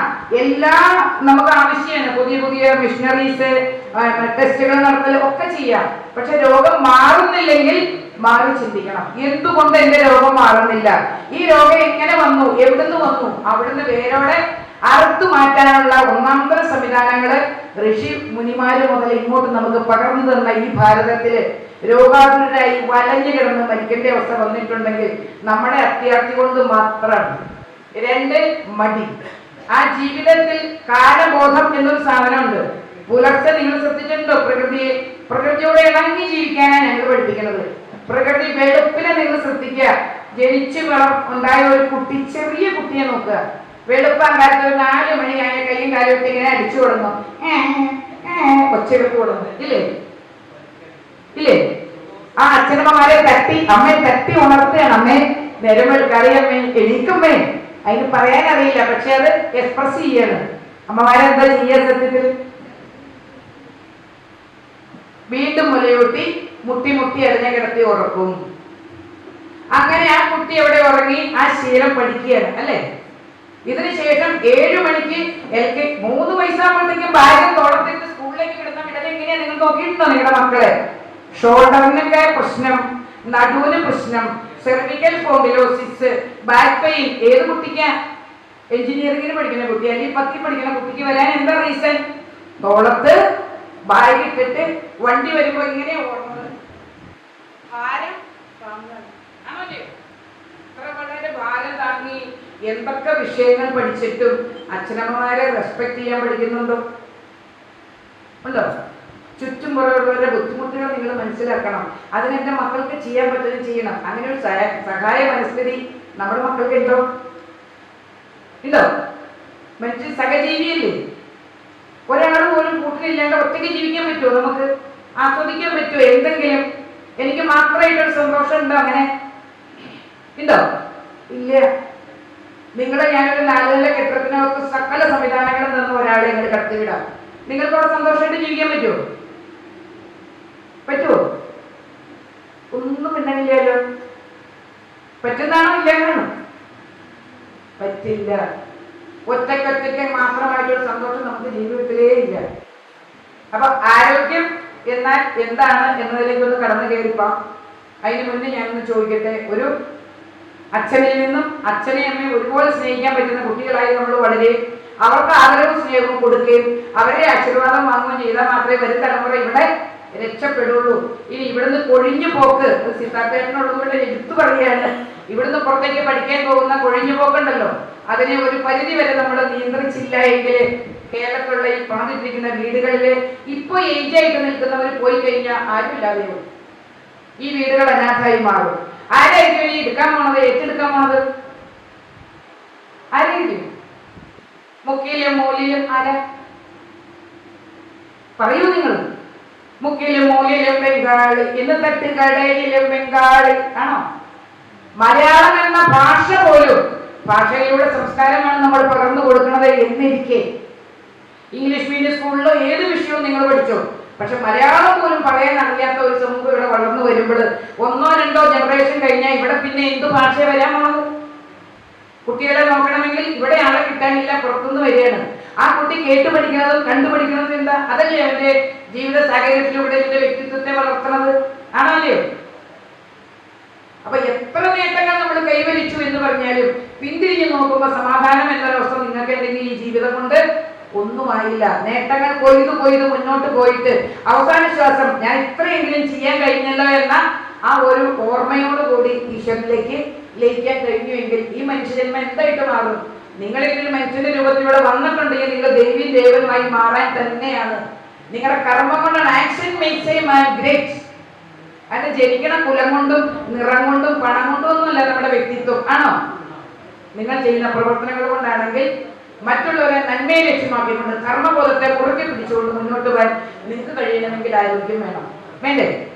ആരോഗ്യമുള്ള ഒരു ശരീരം മനസ്സോ ഇല്ലെങ്കിൽ എന്തെങ്കിലും ചെയ്യാൻ പറ്റുമോ? പറ്റൂല. അപ്പൊ ഞാൻ ചോദിക്കുന്നു, എന്താണ് ആരോഗ്യം? കേരളത്തിലെ ജനങ്ങളെ സംബന്ധിച്ചിടത്തോളം നല്ല വിദ്യാസമ്പന്നരാണ് എല്ലാവരും.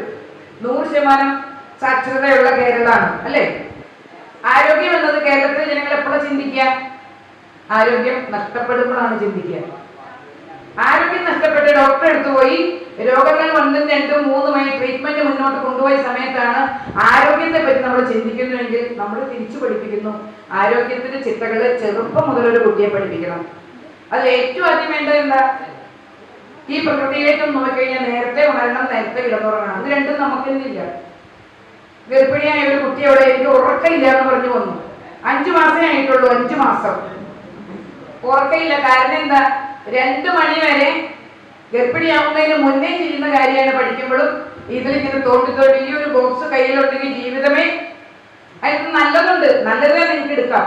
പക്ഷെ അതിൽ തോണ്ടി രാത്രി ഉറങ്ങാനുള്ളതാണെന്ന് പോലും മറന്നു പോകുന്ന ഒരു സമൂഹം.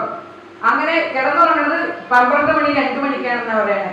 അപ്പൊ പിന്നെ എങ്ങനെ സുപ്രഭാതത്തിൽ എഴുന്നേക്കാൻ കഴിയോ? അമ്മമാരെന്ന് പറയും എഴുന്നേക്കാൻ കഴിയില്ല. അപ്പൊ തോന്നുമ്പോ എണീക്കുക, തോന്നണത് തിന്നുക, തോന്നുന്നിടത്ത് കിടന്നുറങ്ങുക. ഇത് മനുഷ്യനാണോ? ആണോ? ഓരോന്ന് ചിന്തിക്കുക മനസ്സിലിട്ട്. ഞാൻ പറഞ്ഞ കാര്യം എല്ലാം ശരിയാണെന്ന് പറഞ്ഞ് കൊണ്ടുപോകാനെന്ന് ഞാൻ പറയുന്നില്ല. നിങ്ങൾ ചിന്തിക്കണം 100 വട്ടം. ശരിയാണെന്ന് തോന്നിയ പിന്നെ ചൂടുകൾ വെച്ച് അതിലേക്ക് കടന്നുപോയി ഒരാളെങ്കിലും നന്മയിലേക്ക് നമ്മുടെ ജീവിതത്തിൽ കടത്തിവിടാൻ കഴിഞ്ഞില്ലെങ്കിൽ ഈ ജന്മം വെറും വട്ടപൂജ്യമാണെന്നാണ് ഞാൻ പറയുന്നത്. അപ്പൊ ആരോഗ്യം എന്നാൽ എന്താണ്? ഞാൻ പറഞ്ഞു അത്ഭുതാപകരമായ നേട്ടങ്ങളൊക്കെ കൈവരിച്ചു. ലോകാരോഗ്യ സംഘടന എല്ലാവർക്കും ആരോഗ്യമൊക്കെ ഡിക്ലെയർ ചെയ്തിട്ടും ആശുപത്രികൾ പെരുകുന്നു, സംവിധാനങ്ങൾ പെരുകുന്നു, പുതിയ മരുന്നുകൾ കണ്ടെത്തുന്നു, അതോടൊപ്പം പുതിയ രോഗങ്ങൾ വരുന്നു. ആണോ? ഇതിനെന്താണെന്ന് പോകുമ്പോഴേക്കും ചിന്തിച്ചാൽ നിങ്ങൾക്ക് മനസ്സിലാവും. നിങ്ങളുടെ ജീവിത രീതികളിലൂടെ, ജീവിത ശൈലികളിലൂടെ നിങ്ങളൊന്ന് മാറിയാൽ മാറാവുന്ന രോഗങ്ങളെ ഇവിടെ ഉള്ളൂ എന്ന് മനസ്സിലാക്കുക. ആരോഗ്യം നിങ്ങളിൽ തന്നെയാണ് എന്ന് ഉറപ്പിച്ചത് പറയാം. ആരോഗ്യം പകർന്നു തന്ന് ഊട്ടി വളർത്താൻ അമ്മയ്ക്ക് കഴിയുമെങ്കിൽ ഒരു കുടുംബത്തെ ആരോഗ്യം ആരുടെ കയ്യിലാണ്? അമ്മയുടെ കയ്യിലാണ്, ഭാര്യയുടെ കയ്യിലാണ്. അവിടെ ഉണ്ടാക്കുന്ന ഭക്ഷണമായിരിക്കണം എല്ലാവരും കഴിക്കുന്നത്. ഭക്ഷണം എന്തായിരിക്കണം? മരുന്നായിരിക്കണം. കറക്റ്റാണോ? അങ്ങനെയൊക്കെ പറയുമ്പോൾ പലർക്കും ഇഷ്ടപ്പെടില്ല. കാരണം നമ്മൾ ഇന്ന് ഭക്ഷണത്തിൽ പരീക്ഷണങ്ങൾ നടത്തി കേരളത്തിന്റെ ഫുഡ് പോലും നമുക്ക് വേണ്ടായതായി. ചൈനീസും റഷ്യനും പുറത്തെയുള്ള ഭക്ഷണങ്ങൾ കഴിച്ച് മതിച്ച് അതുപോലെ അതിന്റെ പുറകെ ഹോട്ട് ഡ്രിങ്ക്സ് അടിച്ച് ഡാൻസ് ഒക്കെ നിങ്ങൾക്ക് കളിക്കാൻ തോന്നുന്നത് സന്തോഷം വരുമ്പോഴല്ലേ? കുടിച്ചിട്ടും മയക്കുമരുന്ന് ഉപയോഗിച്ചിട്ട് ഇങ്ങനെ ബൈക്ക് ഡാൻസ് കളിക്കുമ്പോൾ നിങ്ങളുടെ ഞരമ്പുകൾ പോലും കേടായി പോകും എന്നാരെ നിങ്ങളെ പഠിപ്പിക്കണേ? ആഘോഷങ്ങളാക്കി മാറ്റുവാണ്. എന്തിനേയും ആഘോഷമാക്കി മാറ്റുന്നു. ആ ആഘോഷം ശരിയായ രീതിയിൽ ആഘോഷിക്കുമ്പോൾ ഒന്ന് കൈയടിക്കാൻ പോലും വേദിയിൽ നിന്ന് പറഞ്ഞു കൊടുക്കേണ്ട അവസ്ഥ ഇവിടെ വന്നിട്ടുണ്ടെങ്കിൽ സന്തോഷം വരുമ്പോ എന്ത് ചെയ്യണമെന്ന് പോലും അറിയാത്ത ഒരു സമൂഹമാണ് എന്ന് ബോധ്യയോ? സന്തോഷം വരുമ്പോ നമ്മൾ അറിയാതെ കൈയടിക്കില്ലേ? തുള്ളി ചാടാൻ തോന്നും. ഇപ്പൊ എങ്ങനെയൊക്കെ ചാടണേ? ഒരു കുപ്പി പൊട്ടിച്ചങ്ങ് അട്ടിച്ചിട്ട് ഡാൻസ് കളിക്കുക. ഭഗവാനെ ഓരോരുത്തർ കളിക്കണാണെന്നോ നമുക്ക് തന്നെ സങ്കടം തോന്നും. ആനന്ദത്തിന്റെ അവസ്ഥയിലേക്ക് കടന്നു കയറിയിട്ട് തുള്ളിച്ചാടുന്ന ഒരവസ്ഥ ഓരോ മനുഷ്യരും ഉണ്ട് എന്നിരിക്കെ ഈ ആനന്ദം തേടി മദ്യത്തിലും മധുരാക്ഷയിലും മയക്കുമരുന്നുകളിൽ പോകുന്ന ഈ സമൂഹം എവിടെ എത്തുന്നാളെ? നിങ്ങൾക്ക് ഓരോരുത്തർക്കും ഉത്തരവാദിത്തമുണ്ട്. വരും തലമുറയ്ക്ക് വേണ്ടി എന്തെങ്കിലും കൊടുത്തിട്ടേ നിങ്ങൾ മരിക്കാവുള്ളൂ. കറക്റ്റല്ലേ? അപ്പൊ ആരോഗ്യം എന്താണ് എന്ന ചോദ്യം ഞാൻ വീണ്ടും ഇടുന്നു. സമ്പൂർണമായിട്ട് ആരോഗ്യമുള്ള ഒരു വ്യക്തിയെയോ എല്ലാം ആരോഗ്യം പൂർണ്ണമായി നശിച്ചു എന്നൊരു വ്യക്തിയെയോ നമുക്ക് കാണാൻ പറ്റുമോ? ആരോഗ്യം പൂർണ്ണമായി പോയി കഴിഞ്ഞാൽ മണ്ണിലുണ്ടാവില്ല അവര്. അപ്പൊ ഏതൊരു വ്യക്തി നമ്മൾ ചെക്ക് ചെയ്താലും എന്തെങ്കിലും കുറച്ച് പ്രശ്നങ്ങളില്ലാത്ത ആരുമില്ല. ഉണ്ടോ? ആ പ്രശ്നങ്ങളെ കവർ ചെയ്ത് പോകാനായിട്ട് ഭൗതിക തലത്തിൽ നിങ്ങൾക്ക് കഴിയുമെങ്കിൽ നിങ്ങളുടെ ആരോഗ്യം നിങ്ങളുടെ കയ്യിലാണെന്ന് പറഞ്ഞു. പക്ഷെ ആരോഗ്യം എന്ന് പറഞ്ഞാൽ എന്താ? ഞാനിപ്പോ ഈ മുന്നിലിരിക്കുന്ന അമ്മയുടെ ബ്ലഡ് ഒക്കെ ചെക്ക് ചെയ്തു. ആരോഗ്യം നമ്മൾ നോക്കണം. അങ്ങനെയല്ലേ? ബ്ലഡിൽ യാതൊരു പ്രശ്നമില്ല. ഷുഗർ ഇല്ല, കൊളസ്ട്രോൾ ഇല്ല, BP ഇല്ല. പിന്നെയോ തൈറോയ്ഡ് ചെക്ക് ചെയ്തു, തൈറോയ്ഡിന് കംപ്ലൈന്റ് ഇല്ല. ഇനി നമുക്ക് വാദത്തിന്റെ വല്ലതും അറിയാൻ ടെസ്റ്റ് നടത്തി, അതിന് പ്രശ്നമില്ല. RA ഫാക്ടറാണ്. എല്ലാ ടെസ്റ്റ് നടത്തി, MRI സ്കാനും CT സ്കാനും എടുത്തു. ഷീസ് ഓക്കെ, ഇതിൽ യാതൊരു പ്രശ്നമില്ല. പക്ഷെ ഈ അമ്മ ഒരാളടുത്ത് എന്തെങ്കിലും പറഞ്ഞാൽ പെട്ടെന്ന് വിറച്ചു, പേടിച്ചു, തലകറങ്ങി വീണു. ഈ ഷീ ഹെൽത്തി ആണോ? അവരെ നമ്മൾ ഹെൽത്തി എന്ന് പറയുമോ? ആരോഗ്യവതിയാണെന്ന് പറയാൻ പറ്റുമോ? സാധിക്കില്ല. വീട്ടിലാരെങ്കിലും ഒരാളൊന്ന് കടന്നു വന്നു, അപ്പോഴേക്ക് വെപ്രാളായി എടുത്ത പത്രം കയ്യിൽ നിന്ന് പോയി, ടെൻഷനായി. അപ്പൊ അതൊരു രോഗമല്ലേ? ആണോല്ലയോ? ടെൻഷൻ എവിടെ വരുന്ന? മനസ്സിൽ വരുന്നതാണ്. ആണോല്ലയോ? നിങ്ങൾക്ക് ഞാൻ ഒന്ന് ചോദിക്കട്ടെ, വികാര വിചാരങ്ങൾ നിങ്ങൾക്ക് എല്ലാവർക്കും വന്നിട്ടില്ലേ? വന്നിട്ടില്ലേ? ദേഷ്യം, സങ്കടം, സന്തോഷം, വെറുപ്പ്, അസൂയ, കുശുമ്പ്, ഇതൊക്കെ നമുക്ക് വരുന്നത് തന്നെ, എല്ലാവർക്കും വരും. ഞാനെങ്ങനെ പുണ്യാളത്തിനൊന്നും ആരും മനുഷ്യനാണോ? ഇതൊക്കെ വരും. അപ്പൊ സന്തോഷം വരുമ്പോൾ നിങ്ങളൊന്ന് ചിന്തിക്കാൻ, ബോഡിയെ ഞാൻ മൈൻഡുമായിട്ടൊന്ന് കോറിലേറ്റ് ചെയ്യണം. ആരോഗ്യ ശരീരം കൊണ്ട് മാത്രം ടെസ്റ്റിക്കടെ അറിയുന്ന ഒരു സാധനമല്ല എന്ന് വ്യക്തമാക്കി തരുന്നു. ഒരേ ഒരു വ്യക്തിയെ നമ്മളെ എടുത്തിട്ട് അദ്ദേഹത്തിന് സന്തോഷം വരുമ്പോൾ അദ്ദേഹത്തിന്റെ ടെസ്റ്റുകൾ കംപ്ലീറ്റ് ഒന്ന് നടത്തി നോക്കുക. ബോഡിയെ നിങ്ങളൊന്ന് ശ്രദ്ധിക്കുക, അങ്ങനെ എക്സ്പ്രഷൻസ് എങ്ങനെയാണ്. അതേ വ്യക്തി സന്തോഷം വരുമ്പോ എങ്ങനെയായിരിക്കും? മുഖമൊക്കെ തുടുത്ത് ചുമന്ന്, അല്ലയോ? ഇപ്പൊ തന്നെ ഇവിടെ വന്നു ക്ലോസ് ഫ്രണ്ട്സ് തമ്മിൽ കണ്ടപ്പോ ഞാൻ ശ്രദ്ധിച്ചു മുഖത്ത് വന്ന മാറ്റം. ഞാൻ അതൊക്കെ നിരീക്ഷിച്ചത്. ഓരോരുത്തരോടും അദ്ദേഹം ഇടപെടപ്പോയി മാഷ് ഇദ്ദേഹം എത്ര വയസ്സായി എന്ന് ആരും ചോദിക്കില്ല. കാരണം എന്നാ, ഈ വയസ്സിലും ചിരിച്ചോണ്ടിരിക്കണ ഐ ആം ഏജ്ഡ് 28, അല്ലേ മാഷ്? മനസ്സുകൊണ്ട് നിങ്ങൾക്ക് ചിന്തിക്കാൻ പറ്റണം. അതുപോലെ സൗന്ദര്യം, I am healthy and beautiful എന്ന് ഓരോരുത്തരും ചിന്തിച്ചില്ലെങ്കിൽ ഇന്ന് ഏറ്റവും കൂടുതൽ പൈസ എന്തിനു പോണു? സൗന്ദര്യവർദ്ധക വസ്തുക്കൾക്ക് വേണ്ടി കളയുന്നു. ഞാൻ അടിപൊളിയായിട്ട് നിങ്ങളോട് പറയുകയാണ്, ആരോഗ്യമുള്ള ഒരു വ്യക്തി നിവർന്നു നിന്ന് ഉള്ളിൽ സ്നേഹത്തിന്റെ നുര പതഞ്ഞു പൊന്തി ഒരാളോട് ഇടപെടുമ്പോൾ സന്തോഷം കൊണ്ട് ചിരിക്കുമ്പോൾ അവരുടെ മുഖത്ത് വരുന്ന പ്രകാശത്തിനൊപ്പം നിൽക്കാൻ ഒരു മരുന്ന് ഇന്ന് ലോകത്ത് കണ്ടെത്തിയിട്ടില്ല. വെറുതെ 1 ലക്ഷം രൂപ കടക്കം കൊടുത്ത് കാലിലെ നഖം പോലും കഴുകാൻ നമ്മളവിടെ ചെന്നിരിക്കുമ്പോ നമുക്ക് എന്തിനാണ് വിദ്യാഭ്യാസം? എന്തിനാ? സൗന്ദര്യം പോലും എന്നത് കൃത്രിമവൽക്കരിച്ചു പോവുകയാണ്. അപ്പൊ ഭക്ഷണത്തിൽ മാറ്റങ്ങൾ വരുത്തി നമ്മളെ രോഗങ്ങളാക്കുന്ന ഒരു ബന്ധങ്ങളുണ്ട് എന്ന് മനസ്സിലാക്കുക. കുടുംബങ്ങളിൽ കടന്നു വന്ന് കുടുംബ ഛിദ്രങ്ങൾ ഉണ്ടാക്കി നീ നിന്റെ കാര്യം നോക്കിയാൽ പോരെ. അവിടെയാണ് സ്ത്രീക്ക് ഏറ്റവും വലിയ സ്വാതന്ത്ര്യം കൊടുത്ത് എവിടെ എത്തി നമ്മളിന്ന്? ഞാൻ സ്ത്രീയാണ് എന്ന് പോലും ചിന്തിക്കാത്ത അവസ്ഥയിലേക്ക് മാറിപ്പോയി. ഞങ്ങൾ തുല്യരാണ്, നീ അതിലേക്കാ ഞാനും ചെയ്യും, നീ കുടിച്ചാൽ ഞാനും കുടിക്കും, ആ അവസ്ഥയിലേക്ക് വന്നു. നീ അടിച്ചാൽ ഞാനും അടിക്കും. കുടുംബ ബന്ധങ്ങൾ ഛിദ്രമായി പോകുന്നു, അല്ലേ? ആണോ അല്ലയോ? ആരും മിണ്ടില്ല. ഞാൻ എന്താ മനസ്സിലാക്കട്ടെ? Yes or no? കറക്റ്റ് അല്ലേ? പണ്ടൊക്കെ ഒരു കുട്ടിയെ കല്യാണം കഴിച്ച് വീട്ടിൽ കൊണ്ടുവന്നിരുന്ന ഒത്തിരി സ്വപ്നങ്ങളും കാര്യങ്ങളൊക്കെ ഉണ്ട്. ഇപ്പൊ ആ കുട്ടി വന്നു കഴിഞ്ഞാൽ നേരത്തെ എണീക്കും, വീട്ടിലും നോക്കൂല. പിന്നെയും ഭർത്താവിനോട് ചെറിയ പിണക്കം വന്ന ഉടനെ കേസ് കൊണ്ട് കൊടുത്തു. എന്ത് കോഴ്സ് കേസാ കൊടുക്കണത്?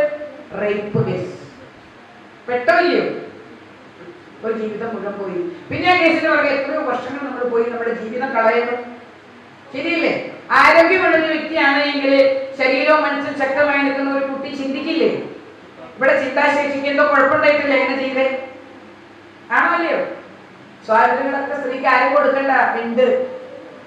പൂർണ്ണ ഗർഭിണിയായിട്ട് 10 മാസം ആ ഒരു ബീജത്തെ സ്വീകരിച്ച് അണ്ടമായി ചേർത്ത് ആ 10 മാസം കൊണ്ട് വിശ്വവിദ്യാലയത്തിൽ കിടന്ന് വേണ്ടതെല്ലാം പകർന്നു കൊടുത്ത് ജീവനം കൊടുത്ത് ഓങ്കാര ധ്വനിയോടുകൂടി ഒരു കുട്ടിക്ക് ജന്മം കൊടുക്കാൻ അമ്മയ്ക്ക് പറ്റുമെങ്കിൽ വീട് സംരക്ഷിക്കാൻ അമ്മയ്ക്ക് പറ്റും, നാട് നന്നാക്കാനും അമ്മയ്ക്ക് പറ്റും. പറ്റൂലേ?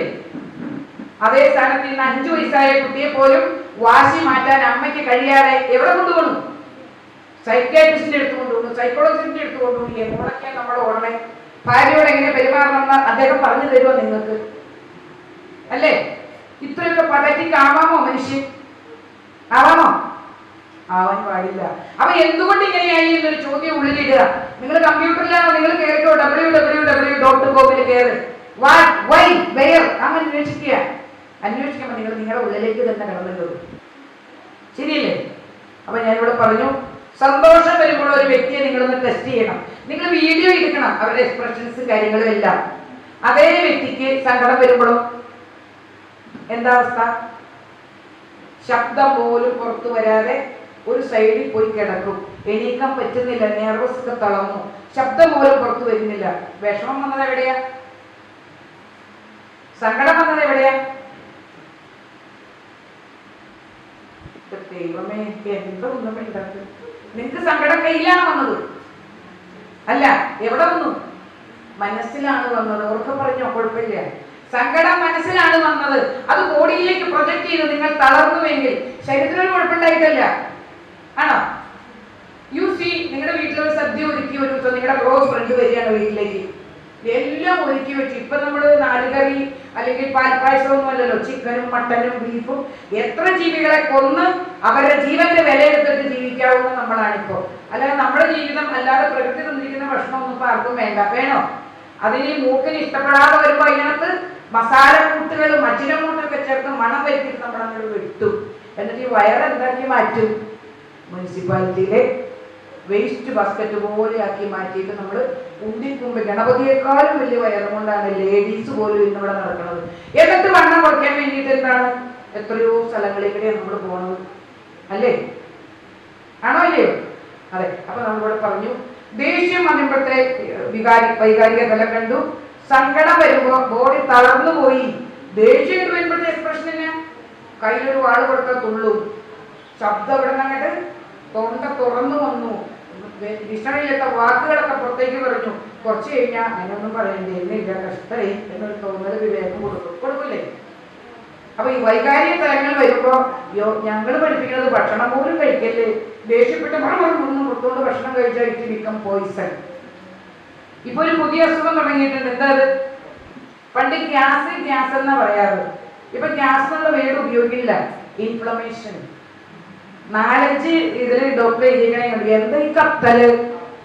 നിങ്ങളുടെ ഉള്ളിൽ എന്താ ഈ കത്തണേ? ആദി ആണോ അല്ലയോ? ജോലി സംബന്ധമായ പ്രശ്നം, വീട്ടിൽ വന്നാൽ സ്വൈര്യക്കേട്, പിള്ളേർ അതിലും സ്വൈര്യമില്ല.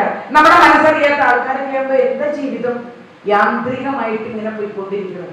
അതിനിടയിൽ നമ്മൾ കേൾക്കണോ ഇനിയിപ്പോ ആണ് പെണ്ണൊന്നും കല്യാണം കഴിക്കുക പോലും വേണ്ട, റോബോട്ടുകൾ പെണ്ണായിട്ട് ഇങ്ങനെ വന്ന് നിൽക്കും.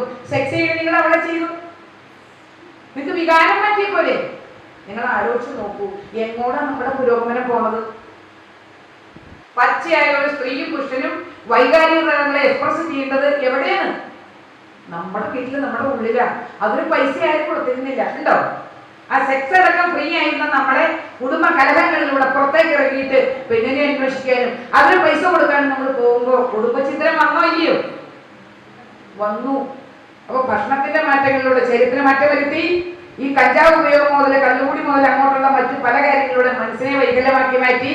വീട്ടില് ഭാര്യ, അദ്ദേഹം പറഞ്ഞ പോലെ കട്ടയ്ക്ക് കൂടെ നിൽക്കുന്ന ഭാര്യയും ഭർത്താവ് ഉണ്ടെങ്കിൽ കുടുംബത്തിൽ ഐശ്വര്യം തന്നെ ഉണ്ടാവുന്ന പറയണേ. സുപ്രഭാതത്തിൽ ഉണർന്ന് കുളിച്ച് ഉടുപ്പിൽ കെട്ടാനൊന്നും ഞാൻ മുന്നിൽ എങ്ങനെ വേണമെങ്കിലും കെട്ടിവെച്ചു. വീടിന്റെ മുന്നിൽ അരിക്കോല ഇടാം, അതിടാനും പറഞ്ഞില്ല. രാവിലെ കുളിച്ചിട്ട് അടുക്കളയിൽ വന്ന് അടിച്ചു തുടച്ച് ആ അടുപ്പിൽ ഭഗവാനെ വിചാരിച്ച് ചായ ഇട്ട് വീട്ടിൽ കൊടുക്കുന്ന എത്ര അമ്മമാരുണ്ട് എന്റെ മുന്നിൽ? സന്ധ്യയെ വീട് അടിച്ചു തുടച്ചു, പ്രാർത്ഥിച്ചു, മക്കളെ അവിടെ വിളിച്ചിരുത്തി, ഹസ്ബൻഡിനെ ഇരുത്തി, അന്നത്തെ കാര്യങ്ങൾ ഒന്ന് കൂട്ടായ്മയോടെ ചർച്ച ചെയ്യൂ. ഇന്ന് കൂട്ടായ്മ എന്ന് പറഞ്ഞൊരു സാധനമില്ല. അച്ഛനമ്മയ്ക്ക് മക്കളെ കാണാൻ പറ്റുന്നില്ല, മക്കൾക്ക് അങ്ങോട്ടും ഇല്ല. ഡ്യൂട്ടിയാണ്, നൈറ്റ് ഷിഫ്റ്റ്, ഡേ ഷിഫ്റ്റ്. ഭർത്താവിന് പകൽ ഡ്യൂട്ടി, ഭാര്യ ഡ്യൂട്ടി കഴിഞ്ഞു ഭർത്താവിന് ഹലോ പോവാറിയോ കഴിഞ്ഞു, ജീവിതം കഴിഞ്ഞു. എന്താ പ്രശ്നം? 2 ലക്ഷം രൂപ ശമ്പളം കിട്ടുന്നുണ്ട് ഒരാൾക്ക്, 4 ലക്ഷം രൂപ ഒരു മാസം കിട്ടി. പിന്നെ സ്നേഹത്തെ പോലും പുറത്ത് തേടുന്നതിൽ എന്താണ് ഭാഷ തെറ്റ്? ശരിയല്ലേ? അപ്പൊ ഞാൻ പറഞ്ഞു വന്നത്, സങ്കടം വരുമ്പോ ബോഡി തളർന്നു പോകുന്നുവെങ്കിൽ എന്താണ് അതിൽ നിന്ന് മനസ്സിലാക്കണത്? ദേഷ്യം വരുമ്പോ അമിതമായിട്ടുള്ള രക്തത്തിന്റെ ഓട്ടപ്രവാഹം ചുമന്ന് വിറയ്ക്കും ചുണ്ടൊക്കെ നിങ്ങളുടെ എത്ര കോശങ്ങളാ ഡെഡായി പോണത്? സന്തോഷം വരുമ്പോ ശ്രദ്ധിച്ചോ, ബോഡിയിൽ എനർജി കൂടുതൽ വന്നു. വയ്യാത്തവരാണെന്ന് പോലും മനസ്സ് നിറച്ച് സന്തോഷം വന്ന് അവർ ഓടി നടക്കും, ഇല്ലേ അമ്മേ? ക്ലോസ് ഫ്രണ്ട് വീട്ടിൽ വന്നു, നമ്മൾ വയ്യാണ്ട കിടക്കുകയാണ്, എന്നെ കൊണ്ട് ഒന്നും പറ്റില്ലായിരുന്നു എന്ന് വിചാരിച്ച് കിടക്കുമ്പോ കോളിങ്ങിലടിച്ചു, പയ്യനെ മറന്ന് വർത്താനം വന്നിട്ട് നമ്മൾ ചെന്നു നോക്കുമ്പോ എന്ത് ക്ലോസ് ഫ്രണ്ട്, നിന്നെ എന്താ സന്തോഷം വരിക? ഇത് കഴിഞ്ഞ് എപ്പോഴാണ് പിന്നെ നമുക്ക് ക്ഷീണം തോന്നുക? എന്തെങ്കിലുമൊക്കെ വെച്ചൊക്കെ കലാക്കി കൊടുത്ത് അവിടെ തിരിച്ചു പോയി കഴിഞ്ഞാൽ നമ്മൾ പോയി കിടക്കും, ക്ഷീണം വന്നു, ആണോ അല്ലയോ? അപ്പൊ ഈ വൈകാരിക തലങ്ങൾ മുഴുവനും ബോഡിയിലേക്ക് പ്രൊജക്ട് ചെയ്യുന്നുണ്ട് എന്ന് പറഞ്ഞാൽ അതിന്റെ അർത്ഥം എന്താ? ശരീരവും മനസ്സും എന്താണ്? ഡയറക്റ്റ് റിലേഷനാണ്. മനസ്സിൽ എന്ത് വന്നാലും അത് ബോഡിയിലേക്ക് ഉടനെ പ്രൊജക്ട് ചെയ്യുമെങ്കിൽ ആരോഗ്യം എന്ന് പറയുമ്പോൾ ശരീരത്തിനും മനസ്സിനും സ്വാസ്ഥ്യം തരുന്ന അവസ്ഥ നിങ്ങൾക്ക് എപ്പോഴാണോ ഉണ്ടാവുന്നത് അപ്പോഴേ നിങ്ങൾക്ക് ആരോഗ്യം ഉണ്ടാവുള്ളൂ. ശരീരത്തിന്റെ വളർച്ചയ്ക്ക് നിങ്ങൾ ഭക്ഷണം കഴിക്കേണ്ടത്. മനസ്സിൽ വരുന്ന ദുഷ്വികാരങ്ങളെ കളയാൻ നിങ്ങൾ എന്ത് വിദ്യ പഠിച്ചിട്ടുണ്ട്? 10ാം ക്ലാസ് വരെ പഠിച്ചു, ഡിഗ്രി എടുത്തു, PG എടുത്തു, 25 വർഷം വരെ പഠിച്ച് പാസ്സായി, PhD എടുത്തിട്ട് പോലും നിങ്ങൾക്ക് നിങ്ങളെ തിരിച്ചറിയാൻ കഴിഞ്ഞില്ലെങ്കിൽ, നിങ്ങളുടെ കഴിവുകളെ തിരിച്ചറിയാൻ കഴിഞ്ഞില്ലെങ്കിൽ അതുകൊണ്ട് എന്താ കാര്യം? എന്തെങ്കിലും കാര്യമുണ്ടോ? അനന്ത സാധ്യതകളാണ് ഇതിനകത്ത് കിടക്കുന്നത്. സൂപ്പർ കമ്പ്യൂട്ടർ, ഒരാളെ പോലും അപ്പോയിന്റ് ചെയ്യേണ്ട, കരണ്ടും വേണ്ട. അങ്ങനെ പ്രവർത്തിക്കുന്ന നിങ്ങളുടെ മനസ്സിനെ കുറിച്ചിട്ട് 1% മനസ്സിലാക്കാതെ മരിച്ചുപോയ ഈ ജീവിതം കൊണ്ട് എന്താ അർത്ഥം നിങ്ങൾക്ക്? അപ്പൊ അതിനെയെല്ലാം ചേർത്ത് പഠിക്കണമെങ്കിൽ എന്ത് വേണം? യോഗ എന്നൊരു ശാസ്ത്രം ഇപ്പൊ ഇങ്ങോട്ട് വന്നിട്ടുണ്ട്. എല്ലാ വീട്ടിലും അത് അഭ്യസിക്കാൻ ഇപ്പൊ എനിക്ക് ആളെ കിട്ടാനില്ല കേട്ടോ. എല്ലാ വീട്ടിലും അത് വേണം. അതിലെ നിയമങ്ങളൊക്കെ ഇന്നാലും ഞാൻ കോടതിയിൽ പോലും ഒരു കേസുമായിട്ട് ബന്ധപ്പെട്ട് എനിക്ക് പോകേണ്ടി വന്നു. അത് ഈ പറഞ്ഞ പോലെ ദേഷ്യം കൊണ്ട് അവനെ ജീവിതം നശിപ്പിക്കുന്ന പറഞ്ഞ് വാശിപ്പുറത്ത് കൊടുത്ത് റേപ്പ് കേസൊക്കെ കൊടുത്ത് പെടുത്തിയ കേസാണ്. അപ്പൊ അതിൽ തീരണി അന്ന് എന്നെ വിളിച്ചിരുന്നു. ഞാൻ പോയി, ഞാൻ അവിടെ ചെന്നു, എല്ലാവരും കണ്ടു. അപ്പൊ അവിടെ എനിക്ക് മനസ്സിലായ ഒരു കാര്യമുണ്ട്. ഇന്നത്തെ കാലത്ത് ഒരു വ്യക്തിയെ നശിപ്പിക്കണമെങ്കിൽ എന്ത് മതി? ഒരു കുട്ടി വിചാരിച്ചാൽ മതി. ശരിയല്ലേ? 4-5 വർഷമൊക്കെ ഒരു കേസിന്റെ പിന്നാലെ നടക്കുന്ന ഒരു ചെറുപ്പക്കാരനെ കുറിച്ച് നിങ്ങൾ ആലോചിച്ച് നോക്കൂ. ചെയ്യാത്ത കുറ്റത്തിന് ജയിലിൽ കിടക്കുന്ന ഒരു കുട്ടിയെ കുറിച്ച് ആലോചിച്ച് നോക്ക്. ഈ ദേഷ്യവും വൈരാഗ്യവും ഇതൊക്കെ നിങ്ങൾക്ക് എന്തുകൊണ്ടാണ് വരണേ? ഞാനെന്ന ഭാവം, ഞാനെന്തോ മഹാസംഭവമാണെന്നുള്ള ഭാവം. പക്ഷെ ഈ തന്ന ശ്വാസം തിരിച്ചു കിട്ടാലോ എന്തെങ്കിലും ചെയ്യാൻ പറ്റുമോ? നിങ്ങൾക്ക് പറ്റുമോ? അപ്പൊ ഇവിടെ ജനിച്ചു വീഴുമ്പോ മുതൽ നമുക്ക് ഈശ്വരനെ പറ്റിയൊരു സ്മരണ വേണം. ഏത് ദൈവങ്ങളെ വേണമെങ്കിലും നിങ്ങൾ വിളിച്ചോ, ആ ജീവനുമായിട്ടൊരു ബന്ധം വേണം. ആ ലിങ്കാണ് നിങ്ങൾ ഇട്ട് നിങ്ങളുടെ മക്കളെ വളർത്തി വിടുന്നത്. കോൺഫിഡൻസ് എന്ന വേട് പോലും കിട്ടുന്ന ഈ സെൽഫ് കോൺഫിഡൻസ് എന്ന് പറയുന്നത്. സെൽഫ് അവനവനെ അറിയുമ്പോഴേ ആ കോൺഫിഡൻസ് ഉണ്ടാവുള്ളൂ, അല്ലേ? അപ്പൊ ഓരോ വൈകാരികതലും വരുമ്പോഴും നിങ്ങളുടെ ബോഡിയിലേക്ക് അത് പ്രൊജക്ട് ചെയ്യുമ്പോൾ ശരീരവും മനസ്സും ഇത്രയും ബന്ധപ്പെട്ട് നിൽക്കുമ്പോൾ ശരീരത്തിന് അസുഖം വന്നാൽ ആരെ കൂടി കൺസിഡർ ചെയ്യണം? മനസ്സിനെ കൂടി കൺസിഡർ ചെയ്യണം. നിങ്ങളുടെ മനസ്സിന് എന്താണ് പ്രശ്നം ഒന്ന് പറയാൻ പറഞ്ഞ് നിങ്ങളുടെ മുന്നിലിരിക്കുന്ന ഡോക്ടറെ നിങ്ങളുടെ സ്വപ്നം കണ്ടു നോക്കി. നിന്റെ മനസ്സിൽ വരുന്ന ഇവിടെ ശ്രദ്ധയോടുകൂടി ഒരാൾക്ക് പറയാനുള്ള കേൾക്കണ ഒരു വ്യക്തി വേണമെന്നാണ് ഞാൻ പറയണേ. നമ്മുടെ കുടുംബത്തിൽ ഇന്ന് 6 മണി കഴിഞ്ഞ സ്കൂള് വിട്ടു വന്നു, ജോലി കഴിഞ്ഞ് ഭർത്താവ് വന്നു, ഒരുമിച്ചിരുന്ന് അച്ഛനും അമ്മയും മക്കളൊക്കെ എന്തെങ്കിലും ഒന്ന് ചിരിക്കുന്ന ഒരു വീടുണ്ടോ? ഈ സീരിയലുകൾ നിങ്ങളുടെ തലമണ്ട കേട്ടൊക്കെ അടിച്ച് കയറ്റി അത് കാണാതിരിക്കണവർ തലണമെന്നാ ഞാൻ പറയുള്ളൂ. കാരണം ഇന്ന് കാണിച്ചതിന്റെ ഇത്രയും കാണിക്കും, അതിനിടെ ഒരു 15 പരസ്യവും കാണിക്കും. നമ്മൾ ഈ പൈസ കൊടുത്ത് ഇതൊക്കെ മേടിച്ചു വെച്ചിട്ട് ഇത് കണ്ടുകൊണ്ടിരുന്ന് അത് മനസ്സിലേക്ക് കുറിച്ചു വെച്ചിട്ട് കുടുംബത്തിലെ മക്കൾക്ക് കൊടുക്കുന്ന സമയം പോകുന്നു. ഭർത്താവിനെ ജോലി കഴിഞ്ഞ അവിടെ വെച്ചിട്ടുണ്ടോ എടുത്തോ നമ്മളിങ്ങനെ നോക്കിയിരിക്കുക. അപ്പൊ അദ്ദേഹം നിങ്ങളെ എങ്ങനെ സ്നേഹിക്കാൻ പറ്റുമോ? സാധിക്കില്ല. നമ്മൾ അവർക്ക് വേണ്ടി നമ്മുടെ മക്കള് നാളെ നമുക്ക് തരുന്നത് നമ്മളവർക്ക് കൊടുക്കുന്നത് തന്നെയല്ലേ. അത് നമുക്ക് ഉണ്ടാവണം. ആരോഗ്യത്തോടു കൂടി മക്കളെ വളർത്ത് നിങ്ങൾ വിട്ടാല് ആ കുട്ടികൾ സമൂഹത്തിന് എന്തായി വളരും? മുതൽ കൂട്ടായി വളരും, ഇല്ലേ? അപ്പൊ ശരീരവും മനസ്സും സ്വാസ്ഥ്യം കിട്ടുന്ന അവസ്ഥയാണ് ആരോഗ്യം എന്ന് നമ്മൾ പഠിച്ചു. കറക്റ്റ് ആണല്ലോ? ഈ ആരോഗ്യം നിങ്ങൾക്ക് കൊണ്ടുപോകാൻ ഞാൻ നിങ്ങളുടെ കൈക്കുമ്പിളിൽ തന്നെയാണ് ആരോഗ്യം എന്ന് പറഞ്ഞത്. ഈ ആരോഗ്യം ഉണ്ടാക്കിയെടുക്കാൻ ആകെ 5 കാര്യം ശ്രദ്ധിച്ചാൽ മതി. ചെയ്യൂ എല്ലാവരും? 5 കാര്യം. ആ ആരോഗ്യം സെറ്റാക്കുന്നതിന് മുമ്പ് ഞാൻ ഒന്ന് നോക്കട്ടെ. നിങ്ങളുടെ ശ്വസനം, ശരിയായ ശ്വസനമാണ് ആദ്യം വരുന്നത്. ജനിച്ചു വീഴുന്ന ഒരു കുട്ടിയെ ഇതാരും പഠിപ്പിക്കണ്ട. നിങ്ങൾ വീട്ടിൽ ചെന്നിട്ട് ഒന്ന് ഫോട്ടോ എടുക്കാൻ ഇപ്പൊ വിഷമം, എല്ലാവരുടെ കയ്യിലും മൊബൈൽ ഫോണൊക്കെ ഉണ്ട്, വീഡിയോ എടുത്താൽ മതി. കിടന്ന് ഉറങ്ങുന്ന ഒരു കുട്ടിയുടെ അടുത്ത് ചെന്നിട്ട് വീഡിയോ എടുക്കുമ്പോൾ അവൻ ശ്വാസം എടുത്ത് വിടണം, അതൊന്ന് ശ്രദ്ധിക്കുക. അല്പസമയം അവിടെ കൊടുക്കുക. ശ്വാസം എടുക്കുമ്പോൾ ഈ കുട്ടിയുടെ ഏത് ഭാഗം പൊന്തണത്? കൊച്ചു പിള്ളേരെ കണ്ടില്ലേ? വയറ് മുകളിലേക്ക് ഉയർന്ന് ബലൂൺ പോലെ വരണ കാണാം. ശ്വാസം വിടുമ്പോൾ അത് ഉള്ളിലേക്ക് പോയി ചുമണ കാണാം. അത് ഏതെങ്കിലും എൻട്രൻസ് എക്സാം എഴുതി പഠിച്ചതാണോ ശ്വാസം വിടാൻ? അല്ല. ജന്മസിദ്ധമായ പല കഴിവുകളും നിങ്ങളുടെ ഉള്ളിലും എൻ്റെ ഉള്ളിലും ഉണ്ട്. ആ കഴിവുകളെ തിരിച്ചറിയണമെങ്കിൽ ശ്വാസത്തിലൂടെ കടന്നു പോകാതെ വേറൊരു ഉഡായിപ്പ് വഴികളും ഇവിടെ ഇല്ല. ഞാൻ 50 ലക്ഷം തരാം, എനിക്ക് ഈശ്വരനെ കാണിച്ചു തരാൻ പറ്റുമോ എന്ന് ചോദിച്ചാൽ ആർക്കെങ്കിലും പറ്റുമോ? കഴിയില്ല. അപ്പൊ ശ്വാസം നിങ്ങൾ ശരിയാണോ ഒന്ന് ജസ്റ്റ് ഒന്ന് ചെക്ക് ചെയ്യണം, അല്ലെങ്കിൽ ഒന്ന് കറക്റ്റ് ചെയ്യണം. ശരിയായ ശ്വസനം ആരോഗ്യത്തിലെ ഏറ്റവും ഒന്നാമത്തെ സാധനമാണ്. ഇന്ന് പല പേഷ്യന്റിനെ ചെക്ക് ചെയ്യുമ്പോഴും എന്തില്ല? ഓക്സിജന്റെ അളവ് കുറവാണ്. ഈ പ്രപഞ്ചത്തിലെ ഓക്സിജൻ പ്രാണവായു നിറഞ്ഞു നിൽക്കില്ലേ? എന്താ നിങ്ങൾക്ക് കിട്ടാത്തത്? മൂക്കിന് 2 ഹോള് തന്നത് ദൈവം ഇല്ലേ? പിന്നെ നിങ്ങളുടെ മൂക്കിക്കടെ ഇത് പൈപ്പടിച്ച് കയറ്റാൻ പറ്റുമോ ദൈവത്തിന്? നിങ്ങൾ എടുക്കണം. സമാധാനം ഇല്ലാത്ത വ്യക്തികളുടെ ശ്വാസം എങ്ങനെയായിരിക്കും? ടെൻഷനാണ് എപ്പോഴും. ടെൻഷന്റെ പുറകെ പോകാൻ നിങ്ങൾ അതിന്റെ സൊല്യൂഷൻ കണ്ടെത്താൻ പോകണം. ഇത് പ്രശ്നങ്ങൾക്ക് പിന്നാലെ നമ്മൾ പറഞ്ഞുകൊണ്ടിരിക്കണേ. അപ്പൊ ബ്രീത്തൊന്ന് ചെക്ക് ചെയ്യാം. നിവർന്നിരുന്നു, എന്റെ സമയം ഏതാണ്ട് എടുത്തുന്നു, അവരുടെ മാഷ് വരുന്നത്. നിവർന്നിരുന്നു, ഒരു കൈ നെഞ്ചത്തും ഒരു കൈ വയറ്റത്തും വെച്ചു, കണ്ണടച്ചു. സ്വസ്ഥമായിട്ടൊന്ന് നിവർത്തിയിരുന്നേ. നട്ടല്ലല്ലേ നിങ്ങളെ നിവൃത്തിയിരുത്തുന്നത്? നട്ടൽ നിവർന്ന് സ്വന്തമായിട്ട് നല്ല നെഞ്ചു വിരിഞ്ഞ് ഈ 2 പേരിൽ ടച്ച് ചെയ്ത് മുതിരാണ് ഇതിന് പറയുന്നത്. കാർട്ടിൽ നിന്നുള്ള പമ്പിങ്ങിനെ കറക്റ്റ് ചെയ്യാൻ ഇങ്ങനെ തൊട്ടാൽ നേർവസ് കൊണ്ട് പറ്റും. അപ്പൊ നിങ്ങളുടെ ശരീരത്തിലൂടെ ആ നെർവസ് സിസ്റ്റത്തിന് എന്താ പേര് പറയണേ? അത്ഭുതാത്മകമായ ഒരു മെഷീനാണ് മനുഷ്യ ശരീരം എന്ന് എപ്പോഴെങ്കിലും നിങ്ങൾ വിളിക്കാൻ ഞാൻ പഠിപ്പിച്ചു തരാം. അത് പഠിപ്പിക്കാൻ നമുക്ക് ഈ ശാസ്ത്രമൊക്കെ മാറിയിരിക്കും. ഇത് എന്തൊരു മഹത്തായ ശാസ്ത്രം, എന്ത് ദൈവമേ, ഇത് കണ്ടുപിടിച്ച എഞ്ചിനീയർ ആരാന്ന് നിങ്ങൾ തന്നെ അന്വേഷിക്കും. കാരണം അതാണ് ഹ്യൂമൻ ബോഡി. കറക്റ്റ് അല്ലേ? ഇത്രയും വലിയ ശരീരത്തിലൂടെ ആവശ്യത്തിനുള്ള എല്ലാ പ്രവർത്തനങ്ങൾക്കും എന്ത് വേണം? ഓക്സിജൻ വേണം. വേണ്ടേ? അത് പ്രപഞ്ചത്തിൽ സുലഭമായി പ്രകൃതി നിങ്ങൾക്ക് തരുന്നു. നിങ്ങളൊന്ന് ആലോചിച്ച് നോക്കിയാൽ നിങ്ങളുടെ ചോദിച്ച ശ്വാസത്തിന്റെ പേയ്മെന്റ് കൊടുക്കണമെങ്കിൽ നിങ്ങൾ എത്ര ലക്ഷം രൂപ കൊടുക്കണം? ഇപ്പൊ പറ്റുമോ നമുക്ക് പ്രകൃതിയോട് കടമിട്ട്? നിങ്ങൾ ഒന്ന് ചിന്തിച്ചോ, പ്രകൃതി നിങ്ങളുടെ മാതാവാണ്. പക്ഷേ അങ്ങോട്ട് നോവിച്ച് കടന്നു എന്ന ഈ പഞ്ചഭൂതങ്ങളും ഒന്ന് ദേഷ്യപ്പെട്ട് എഴുന്നേറ്റ നമ്മളിൽ മണ്ണിലില്ല, പുഴുക്കൾ തെറിക്കണ പോലെ തെറിച്ചു പോകും. ആർക്കെതിരെ കേസ് കൊടുക്കാൻ പറ്റും? ആർക്കെതിരെ കേസ് കൊടുക്കാൻ പറ്റും? കഴിയില്ല. ക്ലിയർ ആണോ? അപ്പൊ പ്രകൃതി മാതാവിനെ വണങ്ങിക്കൊണ്ട് ഈ ശ്വാസം അമ്മ തന്നതാണെന്ന് മനസ്സിലാക്കി നമുക്കൊന്ന് എടുക്കാം. നിവർന്നിരുന്നു, കൈ രണ്ടും ഒന്ന് നെഞ്ചത്തും ഒന്ന് വയറ്റത്തും വെച്ചു, കണ്ണടച്ചു. ഞാൻ ഇൻഹേലിംഗ് എന്ന് പറയുമ്പോൾ ശ്വാസം എടുക്കാം, എക്സൈലിംഗ് എന്ന് പറയുമ്പോൾ പുറത്തേക്ക് വിടാം. അത് കഴിഞ്ഞിട്ട് ഞാൻ ചോദ്യം ചോദിക്കാം. Okay, get ready. നിവർന്നിരുന്നു, ശ്വാസം എടുക്കണം. മനസ്സ് ഫുള്ള് ആ ബ്രീത്തിൽ തന്നെ കോൺസെൻട്രേറ്റ്. ബാക്കി എല്ലാ വിഷയങ്ങളും ഒന്ന് മാറ്റി വയ്ക്കുക. ശ്വാസം എടുക്കണം.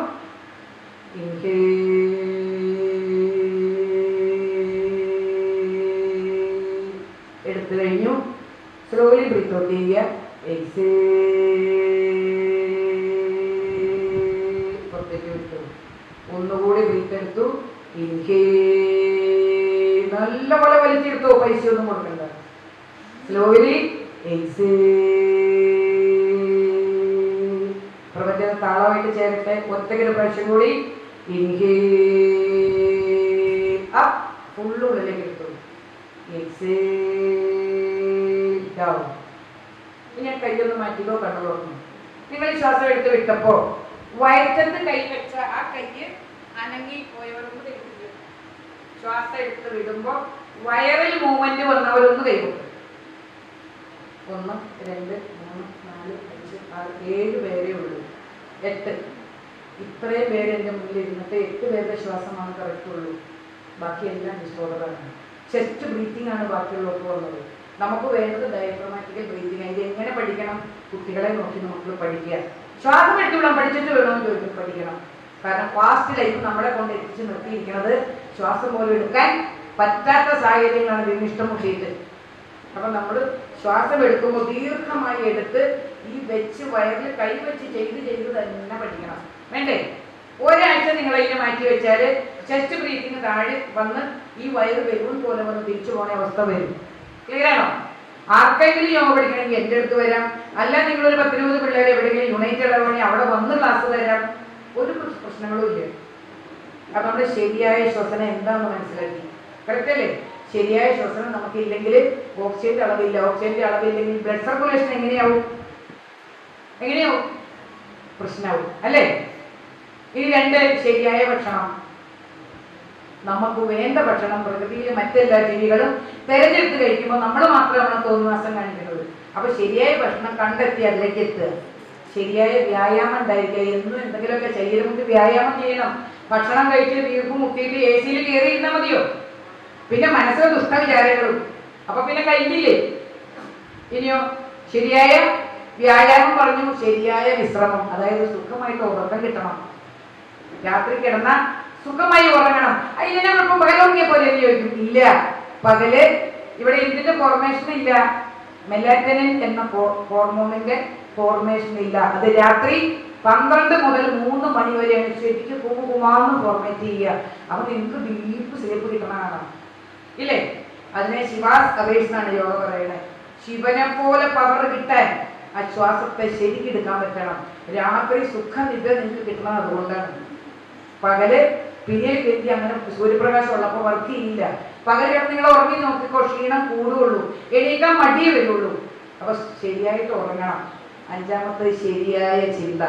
നിങ്ങളുടെ ചിന്ത നിങ്ങൾക്ക് മാത്രമേ ഉള്ളൂ അല്ലേ? ദുഷിച്ച ചിന്തകൾ തലേന്ന് കളയുക, പോസിറ്റീവായിട്ട് ചിന്തിക്കുക. ഇത്രയും മാറ്റം വന്നാൽ നിങ്ങളുടെ ജീവിതം മാറി മറിയും എന്നതിൽ ഒരു സംശയമില്ല. വടവൃക്ഷമായി വളരുക. മുല്ലവള്ളി പോലെ കയറി പോകരുത് നിങ്ങളാരും. വടവൃക്ഷമായിട്ട് വളർന്നു നിന്ന് ആ മരത്തിന് കല്ലേറൊക്കെ വരും. എപ്പോഴാണ് കല്ലെറിയണേ? നിറയെ ഫലവൃക്ഷങ്ങളുള്ള മരത്തിനെ ആരെങ്കിലും കല്ലെറിയുള്ളൂ അല്ലേ? കല്ലേറ് വന്ന് അതേറ്റ് സഹിച്ച് ഒരു മരം നിൽക്കണ പോലെ അങ്ങ് വളർന്നു നിന്നിട്ട് താഴെ വരുന്നവർക്ക് ഭക്ഷണവും ദാഹനീരും ഒക്കെ കൊടുക്കുന്ന വടവൃക്ഷങ്ങളായി നിങ്ങൾ ഓരോരുത്തരും മാറട്ടെ എന്ന് ആശംസിച്ചുകൊണ്ട് മീരാബായിയുടെ അനുസ്മരണ സമ്മേളനത്തിൽ എന്നെ വിളിച്ച അദ്ദേഹത്തിനും മക്കൾക്കും എല്ലാം സ്നേഹം നിറഞ്ഞ നന്ദി അറിയിക്കുന്നു. എൻ്റെ വാക്കുകൾ ഇത്ര നേരം ശ്രമിച്ചിരുന്ന നിങ്ങളുടെ ഓരോരുത്തരുടെ പാദങ്ങളിലും ഈശ്വരനായി കണ്ട് മാനസ പുഷ്പങ്ങളെ സമർപ്പിച്ചുകൊണ്ട് എൻ്റെ വാക്കിനെ വിടാം. നന്ദി, നമസ്കാരം. സംഗീതം നിങ്ങളുടെ ഉള്ളിലുണ്ട്, അതിനൊന്ന് പുറത്തേക്ക് എടുക്കുക. ഇങ്ങനെയല്ല, തൊണ്ട തുറന്ന് പാടണം. പാടുവോ? അറിവ് റെഡി? കൈയടിച്ച് തുടങ്ങാം. താളം തെറ്റാതെ ശ്രദ്ധിച്ച് കേൾക്കണം. 4 വരി പാടുള്ളൂ, കൂടുതൽ പാടി നിങ്ങളെ പോരണ്ടിരിക്കൊന്നുമില്ല, എനിക്കറിയാതെ. തുടങ്ങാം. അങ്ങേലെ മിങ്ങേലെ കൂട്ടുകാരെ ഓടി ഓടി മായോ.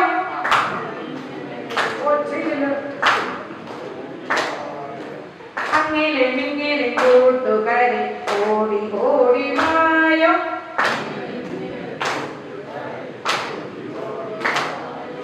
കൈയുടെ പൊത്തിലൊളിപ്പിച്ചു വെച്ച പാട്ടുകളെല്ലാം പാടാം.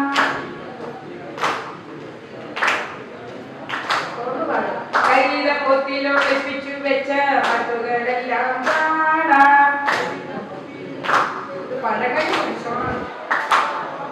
തപ്പോ തപ്പാണി പാട്ടുണ്ട്, തപ്പു കൊടുക്കലെ പാട്ടുണ്ട്.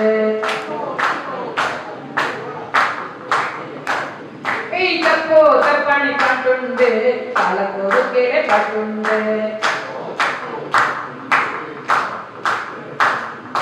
അങ്ങനെ ഇങ്ങനെ കൂട്ടുകാരൻ ഓടി ഓടി വായും. കൈയുടെ പൊത്തിലൊളിപ്പിച്ചു വെച്ച പാട്ടുകളെല്ലാം പാടാം.